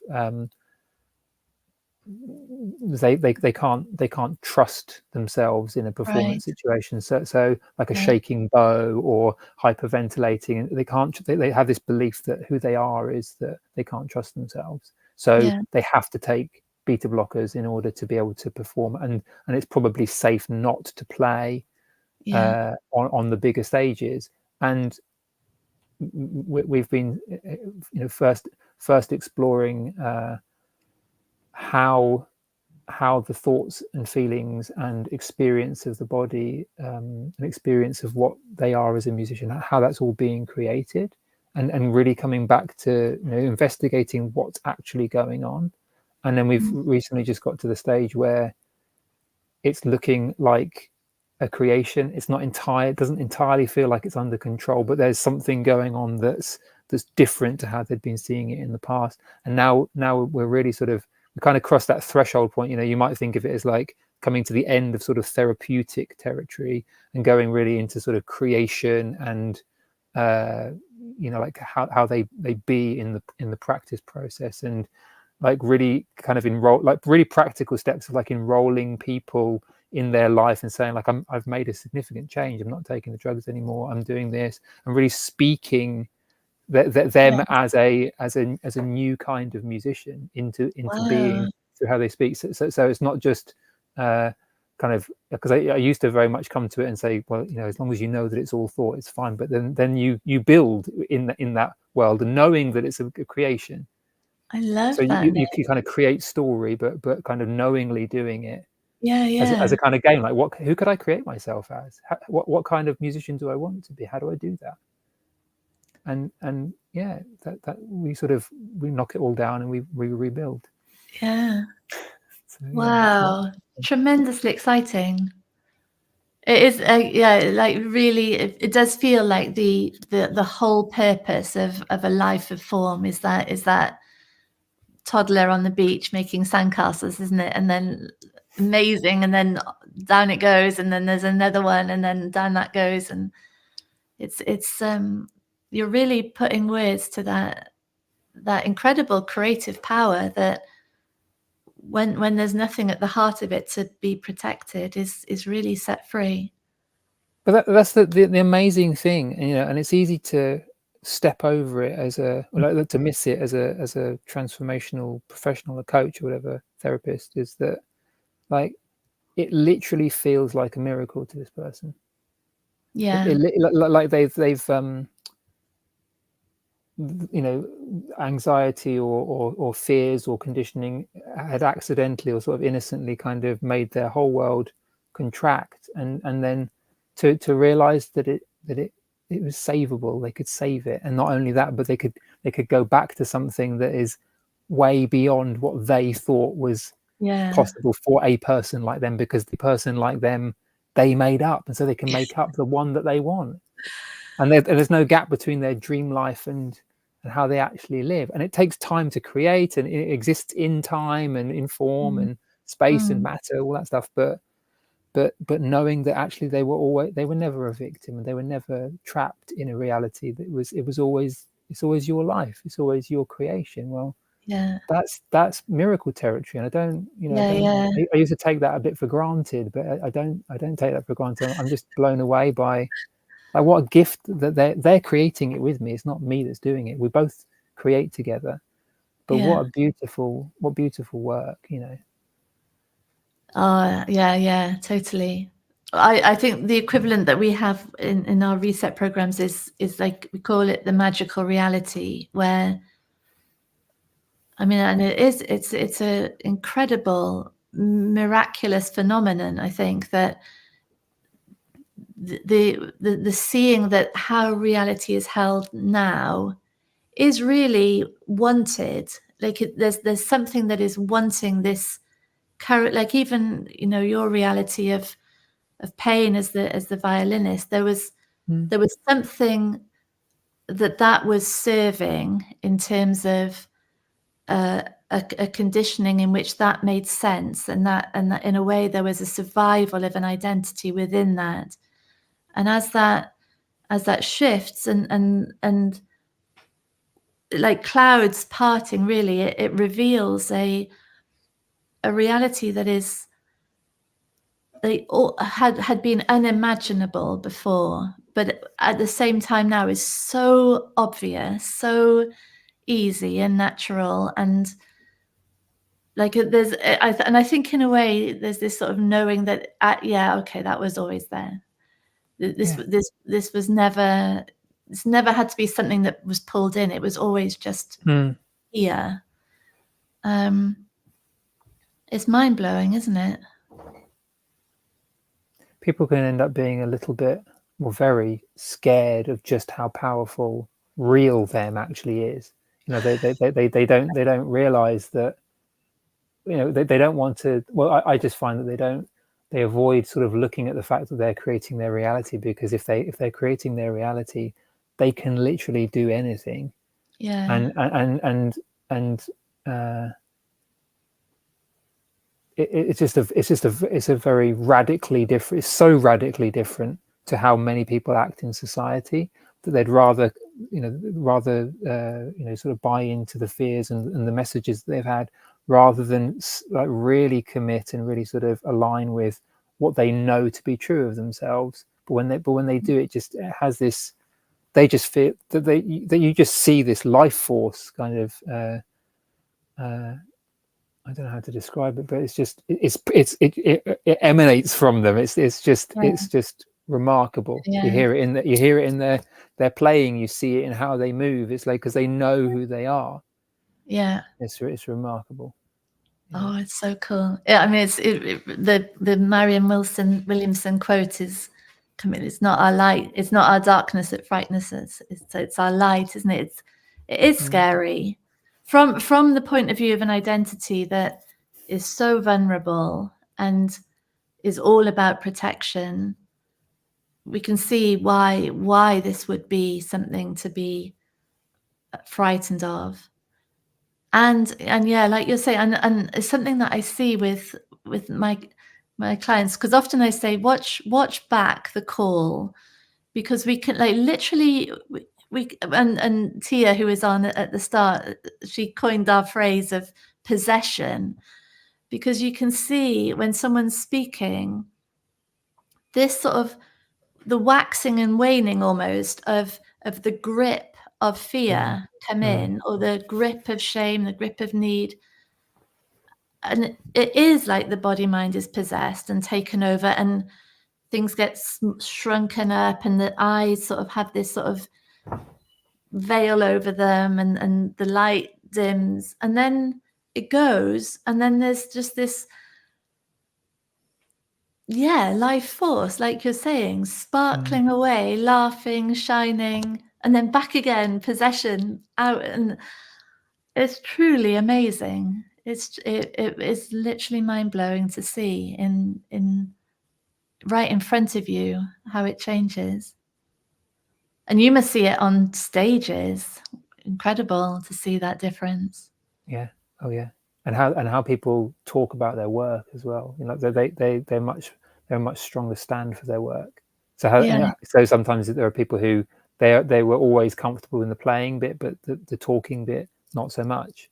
And suddenly they're the same. It's the same brilliance. It's not one side of their life is a performance, and then it's the kind of backstage element of life. It's like it's all integrated, so they can talk freely. They can That's something that is quite amazing as well, is that, like, there's an irony in it, isn't it? That the less real everything is, the greater the immersion in life and in form, and like actually how, in a way, how much more seriously things are taken.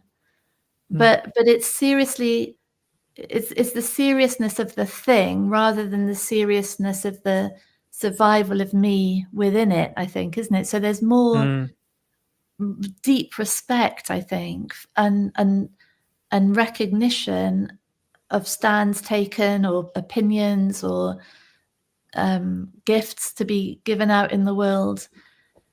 It's really not, it's not an exit from life in any way, is it? No, it's a deeper dive than ever. It's a real immersion in it, because there's nothing to fear by going. There's no risk in going all the way into it.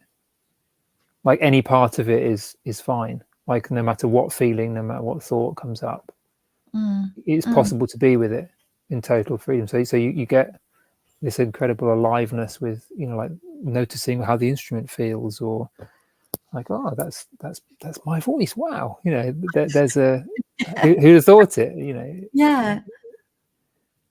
Just nuances and details suddenly become available because there's no sort of habitual kind of disassociating or thinking our way. People talk about going into their head, don't they? Being up in their head.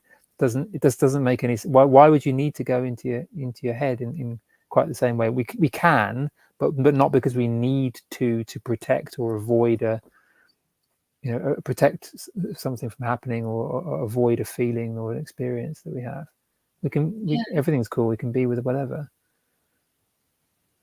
Yeah. Makes so much sense. Are you okay for a few minutes more? If I could, are you all right for time? It's always a pleasure, never a chore.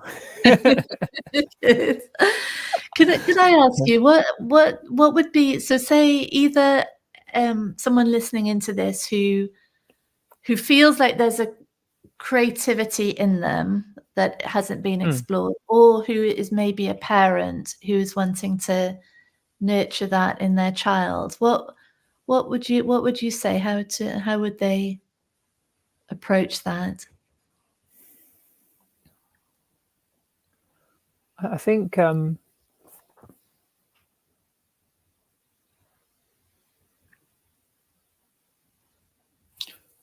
allowing, if it's you, or either way, if it's you or your child, like allowing really free exploration to happen. I think that's the main thing. Like to without any expectations of it meaning something or becoming something. So let's say you've got a child who's very enthusiastic about drawing or about music or what have you. Letting them have an experience of drawing or playing music, and making mistakes or understanding the learning process, like being upset in a violin lesson, or having a performance and being upset that a string broke, or all of, but just like allowing the mess of it all, whilst also decide, like, finding out what you enjoy. If you tweak one little detail of the performance, it sounds a little better. Or if you draw in a different medium, then you kind of like the paints more than the pencils, or there'll be a taste that's there. So it's not, we want to sort of foster discernment, but without making it judgment.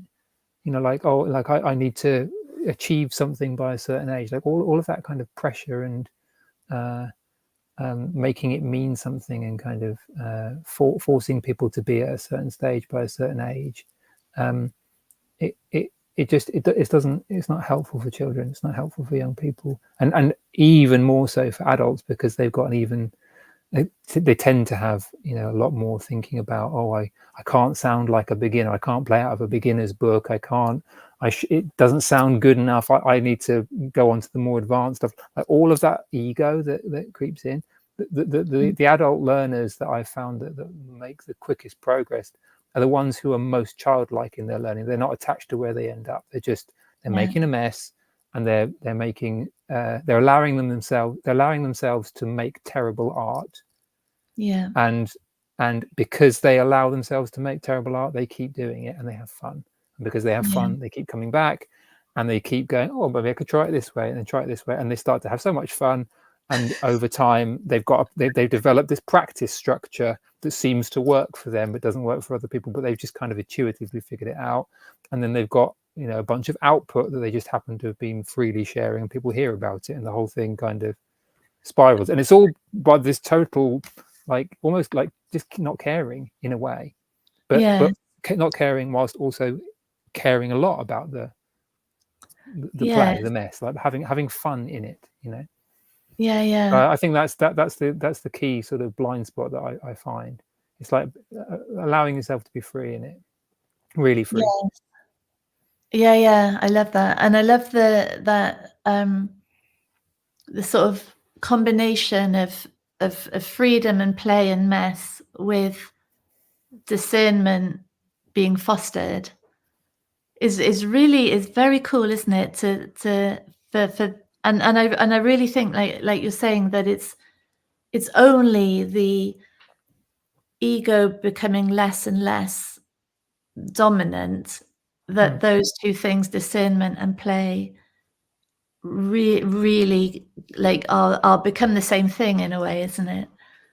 Yeah, because, you know, make no mistake, like I'm talking about concert violinists who, like, they're some of the most you know, like the level of precision that's needed to sort of play in the very highest positions on the violin, and the combination, like playing 2 or 3 notes and making sure all of them are in tune at the same time. That's not easy to do, and it's a very high, very finely tuned level of sensitivity. So, like, extremes of discernment.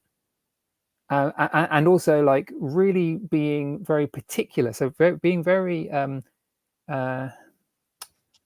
rigorous, and kind of being like really taking a stand for what's right and what's wrong, creating a strong duality of, like, a little bit flat is not acceptable, and bang on in tune is perfectly acceptable. And having that high level of discernment whilst also knowing that if it's out of tune, it doesn't mean anything about me. You know, so like the extreme of one and the extreme of the other simultaneously existing, and that's the game. That's the ridiculousness of the whole thing. You can have high performance and seem not to care at the same time, and that's the game. So cool. That's just so cool, Nick. And Ivana's saying it's so lovely, Nick, to hear about your thoughts about approaching music and art with children. Yeah, and that blows my mind. And that is what's freed up, isn't it? It's what's freed up because really the opposite is happening, I think, in when it really matters, and it matters because a bad performance or the wrong emotion is like the end of my world, because of the shame and the humiliation of what people will think and what I'll think of myself. That sort of, like Melissa was saying as well, but when there's like that desperation to get things right, it's not even about the notes, is it? It's not about the extreme of excellence. It's about the extreme of me being proving myself, proving myself to be a particular way. And that's that people get the message that people tend to get is a counterbalancing in one way or the other. They tend to get, you know, like what I got in the music college culture in a lot of places is perfection or nothing, give your life to it, otherwise you don't even belong here. Like, it's like kind of sacrifice and all, like, you have to prove yourself. Or the kind of some of the you know, when someone discovers some, you know, meditation practice or a spiritual teaching, they can make it mean, okay, throw all that stuff out the window, nothing really matters. And then that people like me that didn't speak to, because, like, I can still tell that I care about beauty. I love beauty, and I value striving and sort of playing for perfection, but it's both, and that seems to be the thing that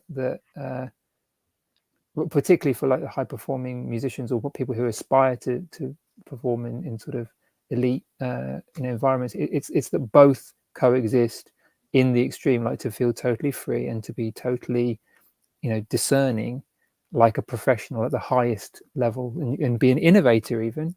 Like, the fact that both of those can coexist, that's not the kind of it's not the kind of thought that most people are given when in their music education. So like, for most of the people I'm working with, it's like, why did no one tell me this? Why have I been taught the other way? So I just think there's this huge awakening that's happening in the music industry to this. Are you seeing that? Are you seeing the waves that come through from? Yeah, I mean, it's not everywhere, but there are. Like I kind of convinced myself when I started that, oh, this is something we need to convince the music industry of. But like behind closed doors, there's been a lot of interest in spiritual practices, non-duality, Eastern mysticism and high performance psychology. Like behind the scenes, there's like lots of artists, and I've heard about this, only in sort of recent years. That there's been a lot of household names that have had coaching, and it's not common knowledge, but that's there, and also like gradually the music education system is waking up to it, and there's a growing number of coaches who are working with musicians and are really like helping to have that whole culture really come to the surface in the industry. And there's all this talk of mental health awareness, and I think like this kind of discussion and how it fits between well-being and excellence being one thing. It's the answer. It's not just awareness, it's the actual mental health solution. So I think it's for the people who are sensitive to going deep enough into it. I think there are some significant changes that are afoot. I think it's going to be probably another decade or two before it's really embedded and it's kind of mainstream, but there's loads of musicians and music educators who are fascinated about coaching and what that can offer their students. There's definitely that awakening happening right now. Yeah, amazing. And I love that you're spearheading it, and your words are so clear and so exciting, Nick, really so exciting. It's just it really blowing my mind what you're saying. And also like because the excitement isn't about what someone could get. It's like what someone is right now. That's the excitement, isn't it? It's just it's extraordinary. Oh, Nick, thank you so much. It's such a pleasure. Feels like a homecoming. We're reunited. It's beautiful to see you and to hear you. Come back to Marlborough. We want you back here. So like properly blowing me away what you're saying, and I'm just thinking how extraordinarily lucky those creatives and musicians are, and those business people in the creative industries to be hearing what you're saying so clearly is just phenomenal. So thank you, and I thank you for sharing it with all of us. I'm so grateful, and see you here soon. Right, yeah. See you soon. All right, my lovely. All right, bye. Thank you, love. Bye.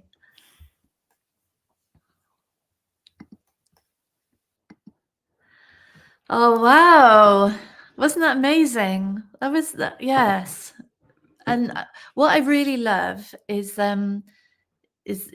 those examples from people who are right on the front line of things in the industries and working with the people who are on the stages. And Georgia, it's lovely, isn't it? Really amazing to hear. So thank you, Nick. Thanks so much for that. And I'm gonna take it off. And so our last guest of today, I'm so happy and with an amazing topic. It's this lady is extraordinary, an absolute dynamo of energy and insight and clarity and organizational ability, and she's sort of single-handedly creating programs and worlds for the sharing of this. And this person is Helen A. Marie. Hi, Helen, my love. Hello. Hi, darling. So glad to have you here. Well, thank you for having me. Yeah, it's such an exciting time for you. Yeah, well, it is. But this afternoon has been just extraordinary. I've just loved every second of it. Can imagine. And amazing what you're creating, Helen, like with your enlightenment event and summits and the Wild Fig community and your incredible book with Sarah Priestley that I just was really just every word of it was so down to earth and practical, and yet talking about the biggest existential questions. So our topic was going to be why the mind is not a problem, which I think is a brilliant topic and perfect to end on. If that's still, if you still would like to talk about that with us, I'd love that. For sure. Yeah, so maybe if you could begin perhaps by telling us like what's brought you here, like what's been your journey of understanding. Oh, cool. Yeah, I love that, because actually when I was thinking about this for tonight, one of the early quotes, which in fact Piers Thurston shared with me, who I know you had on earlier, pre-party, he was in the pre-show. So he was my first coach in all of this back in 2018. And I remember one of the quotes he shared with me was about the mind being a brilliant servant, or a wonderful servant, but a terrible master. And it's one of those quotes which has just, and as so often with this work, you see it and then you see it and then you see it, and it's like, oh my God.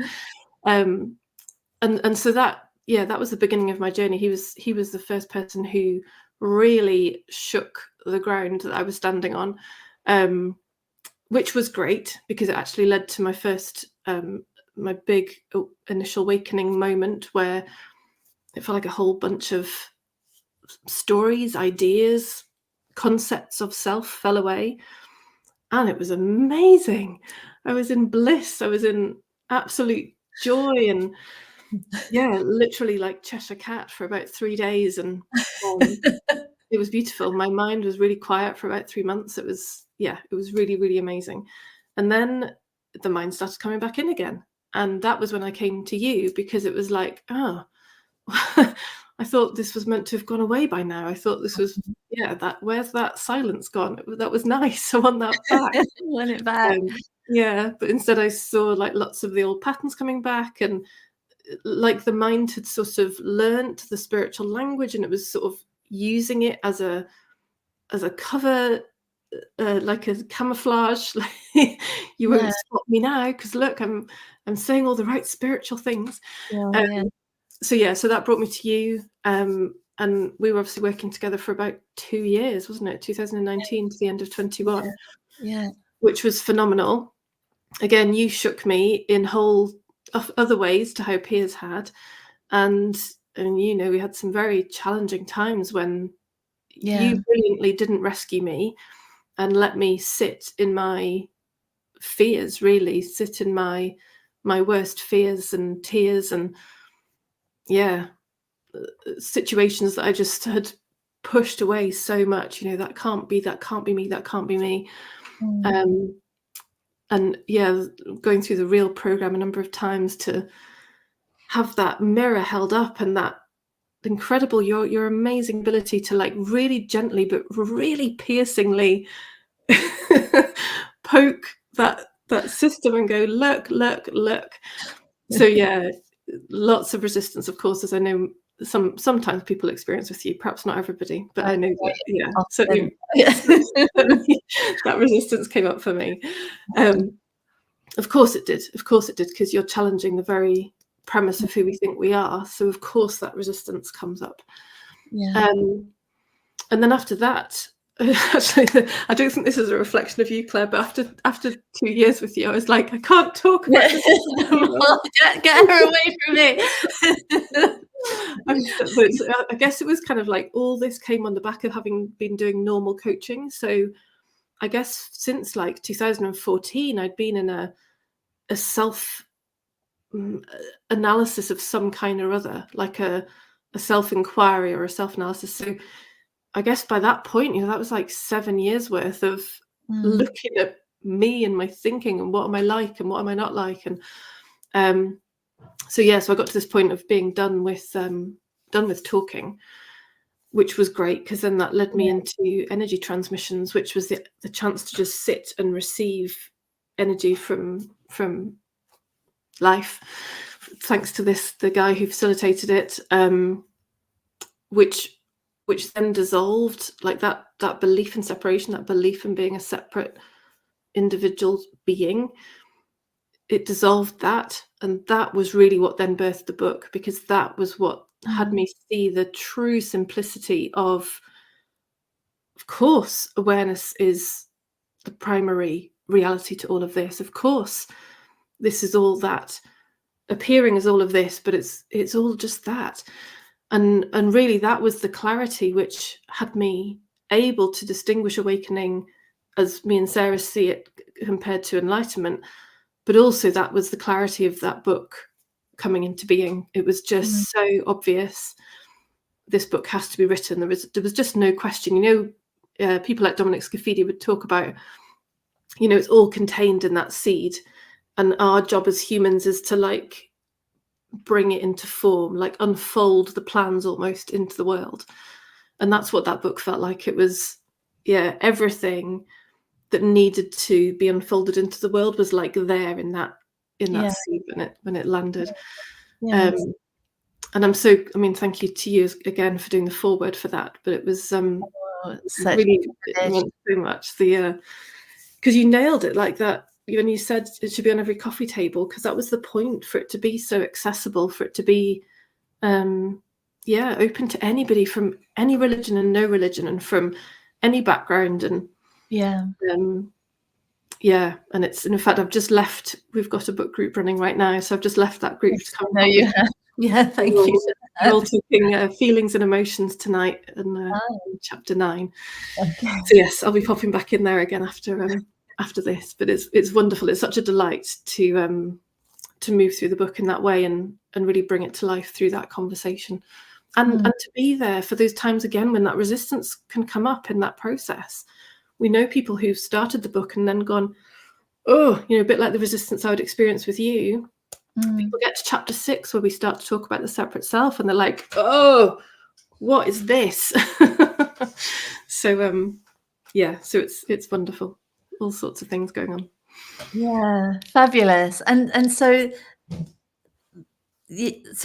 could you encapsulate for us what your understanding of mind is, and why it can be a problem and why fundamentally it's not? Gosh, big question. So mind for me, and it's so valuable that you're asking that, because something I've come to realize is I wish I'd asked for more definitions on my journey and not just assumed that people were meaning the same thing by the same word. Right. Yeah. So mind for me is the thinking system.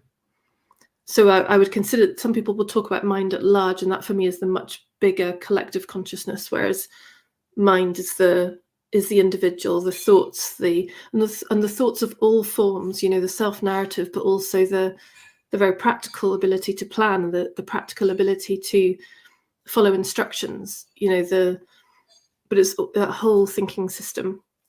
What was the second bit, Claire? And why is it sometimes a problem, or apparent seems to be, but actually isn't? Yeah, totally. So the mind only becomes a problem when we think that we are it.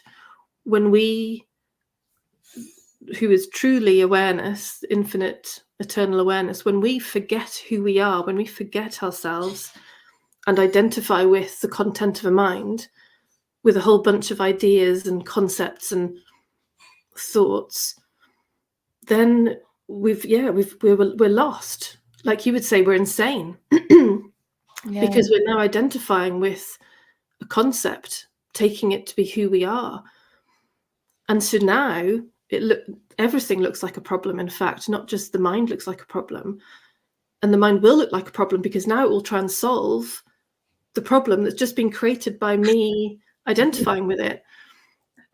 So it like then layers problem upon problem of trying to get out of its own little tangle, when the only problem was that we identified with it as though it's who we are, as though what it's saying is a 100% definite truth.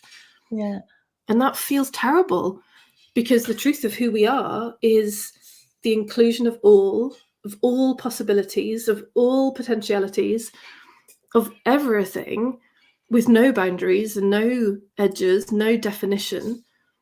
So the instant we're believing we're this little box of defined I don't know, I am capable or I am incapable, now it feels terrible because we're pretending we're this when we're this.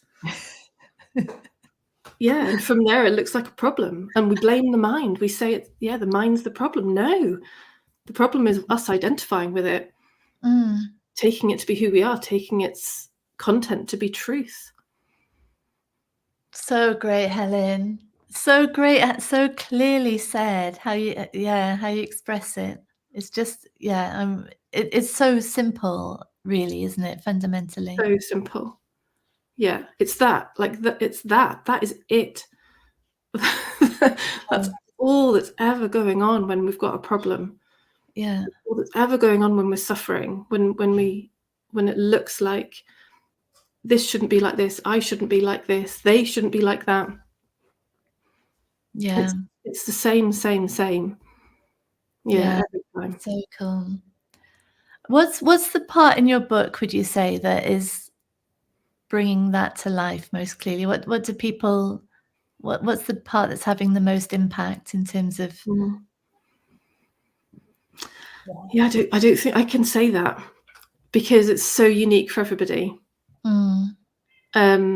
Because really what we're doing throughout the book is looking at that one thing from multiple different angles, because of that very fact that for somebody, seeing something in part 1, for example, which is where we're talking about the truth of who we are, that could be it. Like that could nail the whole game for somebody. Yes.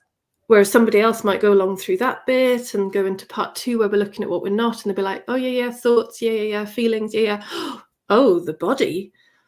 And then that's the thing that lands, and they're like, oh.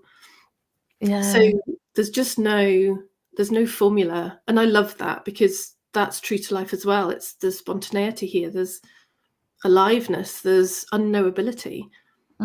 So yeah, so I just don't think it's nailable down in that way. I do feel that the right piece lands for the right person. Yeah, makes total sense. And in a way, I think that's just the gorgeousness of the whole thing, isn't it? That really we do get to, from all these infinite directions, come back to that simple place. But the view inwards is so exciting, and because I think the view inwards also sets free. So if like you're saying, like if we see it in through the body, what happens to the body through that changing view is just extraordinary, isn't it? Or like Nick talking about it through our art or creativity or our music, to see a form take on a whole other representation, I guess, is quite amazing. Yeah. And then so then the further we go through on the journey, the more that world shows up in alignment with that truth of who we are. Yes. Reflecting and mirroring that back, so that the battle falls away. That great Byron Katie work of the first, again, this is something I remember you saying, the first act of war is defense, and that happens in us. Yeah. That's not them. No, defense against our own imaginings, isn't it? It's just crazy. What have you seen for yourself in terms of what's set free? What has changed for you? Wow, so much. Life is just so much easier. Things go to plan without needing to plan. Like I used to be so controlling, and that's still a theme, to be fair. If there's a theme that continues to like pop up every now and then, needs some attention, it's still that theme. But it's so few and far between now, and so much lighter and so much easier to navigate. Whereas before, I was so controlled and controlling, and got so frustrated and stressed because I was trying to control the uncontrollable. Which, of course, when 2 kids came along, just amplified that so perfectly. Yeah, Because perfectly. the additional suffering of that is what led me to go, oh, there must be something else. There must be something else going on. So much more ease, so much more like today, a perfect example. I'd planned time off this afternoon because of having this, and we've had a call for the Enlightenment event before the book group, so it's like Right, a lot. very beautifully full evening of calls from 5:30 till 9. So it's like, well, let's have the afternoon off then. Turned out that was perfect for a plumber coming round to check some stuff out and do a quote. And it's like, before I'd have worked really hard to make sure everything was in its right place at the right time, whereas now things just work out, things just unfold so beautifully. Taking the kids to school, I used to stress so much about getting them out the door on time. Now it's like we leave the house and it seems like no matter what time we leave, we get there on time.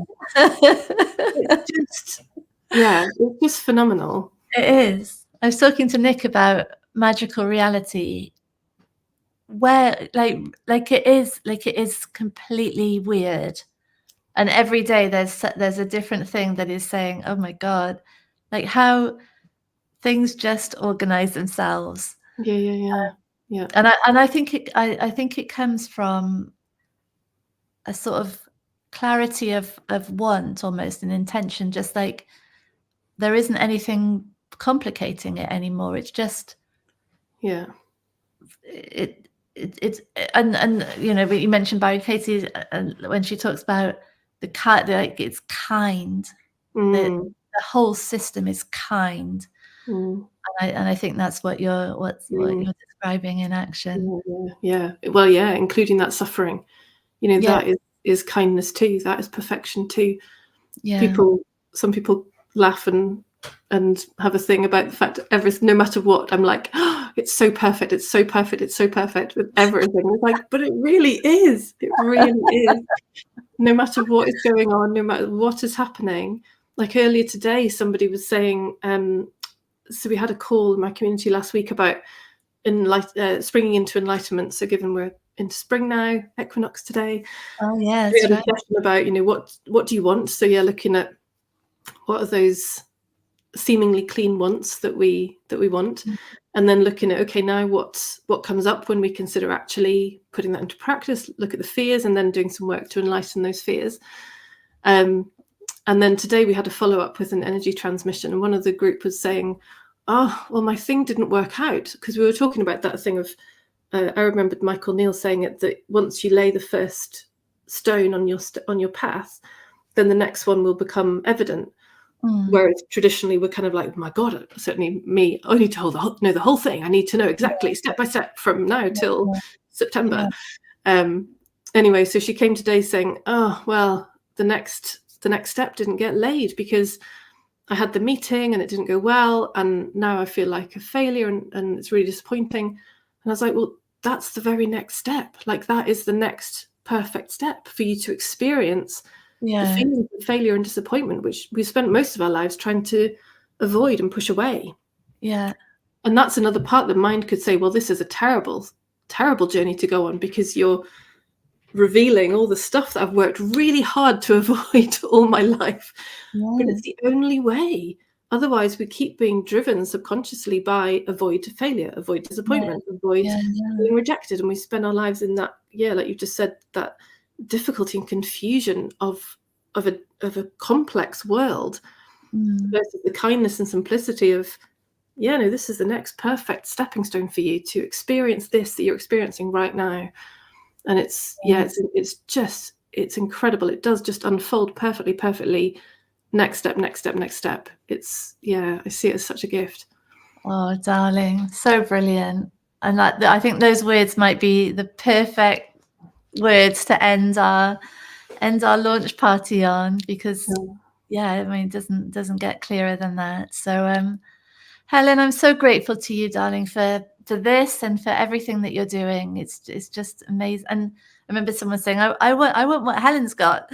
It's like it's like just shining more and more brightly and expanding out into the world more and more definitively, and it's just beautiful to see. So thank you. Well, thank you so much, Claire, for your part in that journey and for continuing to be such a support and advocate for me. I really appreciate it. oh, it's a real privilege. Thank you, Angel. So Thank you. yeah, thanks, my love. Enjoy the rest of your book club. Thank you. Lots of love, everybody. Hope you have a nice party. Bye. Bye, loves. Bye. Gosh, so that's yes, thank you, Helen. Amazing, adorable woman who's so impressive in what Helen is creating. And thank you, everybody. Thank you to all the speakers for today. It's just been astonishing for me to one by one listen to these pioneers of mental freedom. And we can see it, can't we? We can see it in their eyes and hear it in their words, their strength, their clarity, their voices. This is the only conversation to be in. This is the place from which everything starts to make sense, and where the struggle ends. And like many of the speakers this evening have said, it doesn't mean the end of anxiety, doesn't mean the end of rejection or frustration. It means a whole other relationship to those emotions, and it's really that then allows for this lived experience of this superpower mind that is the human gift.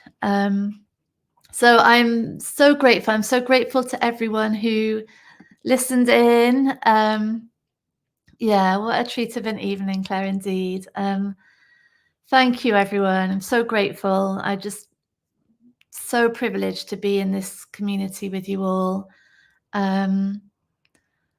Yeah, so yeah, lovely comments coming in. Thank you, everyone, so much. And I'll see our members in half an hour, 25 minutes. And love to everybody else. And thank you again. Lots of love. Bye.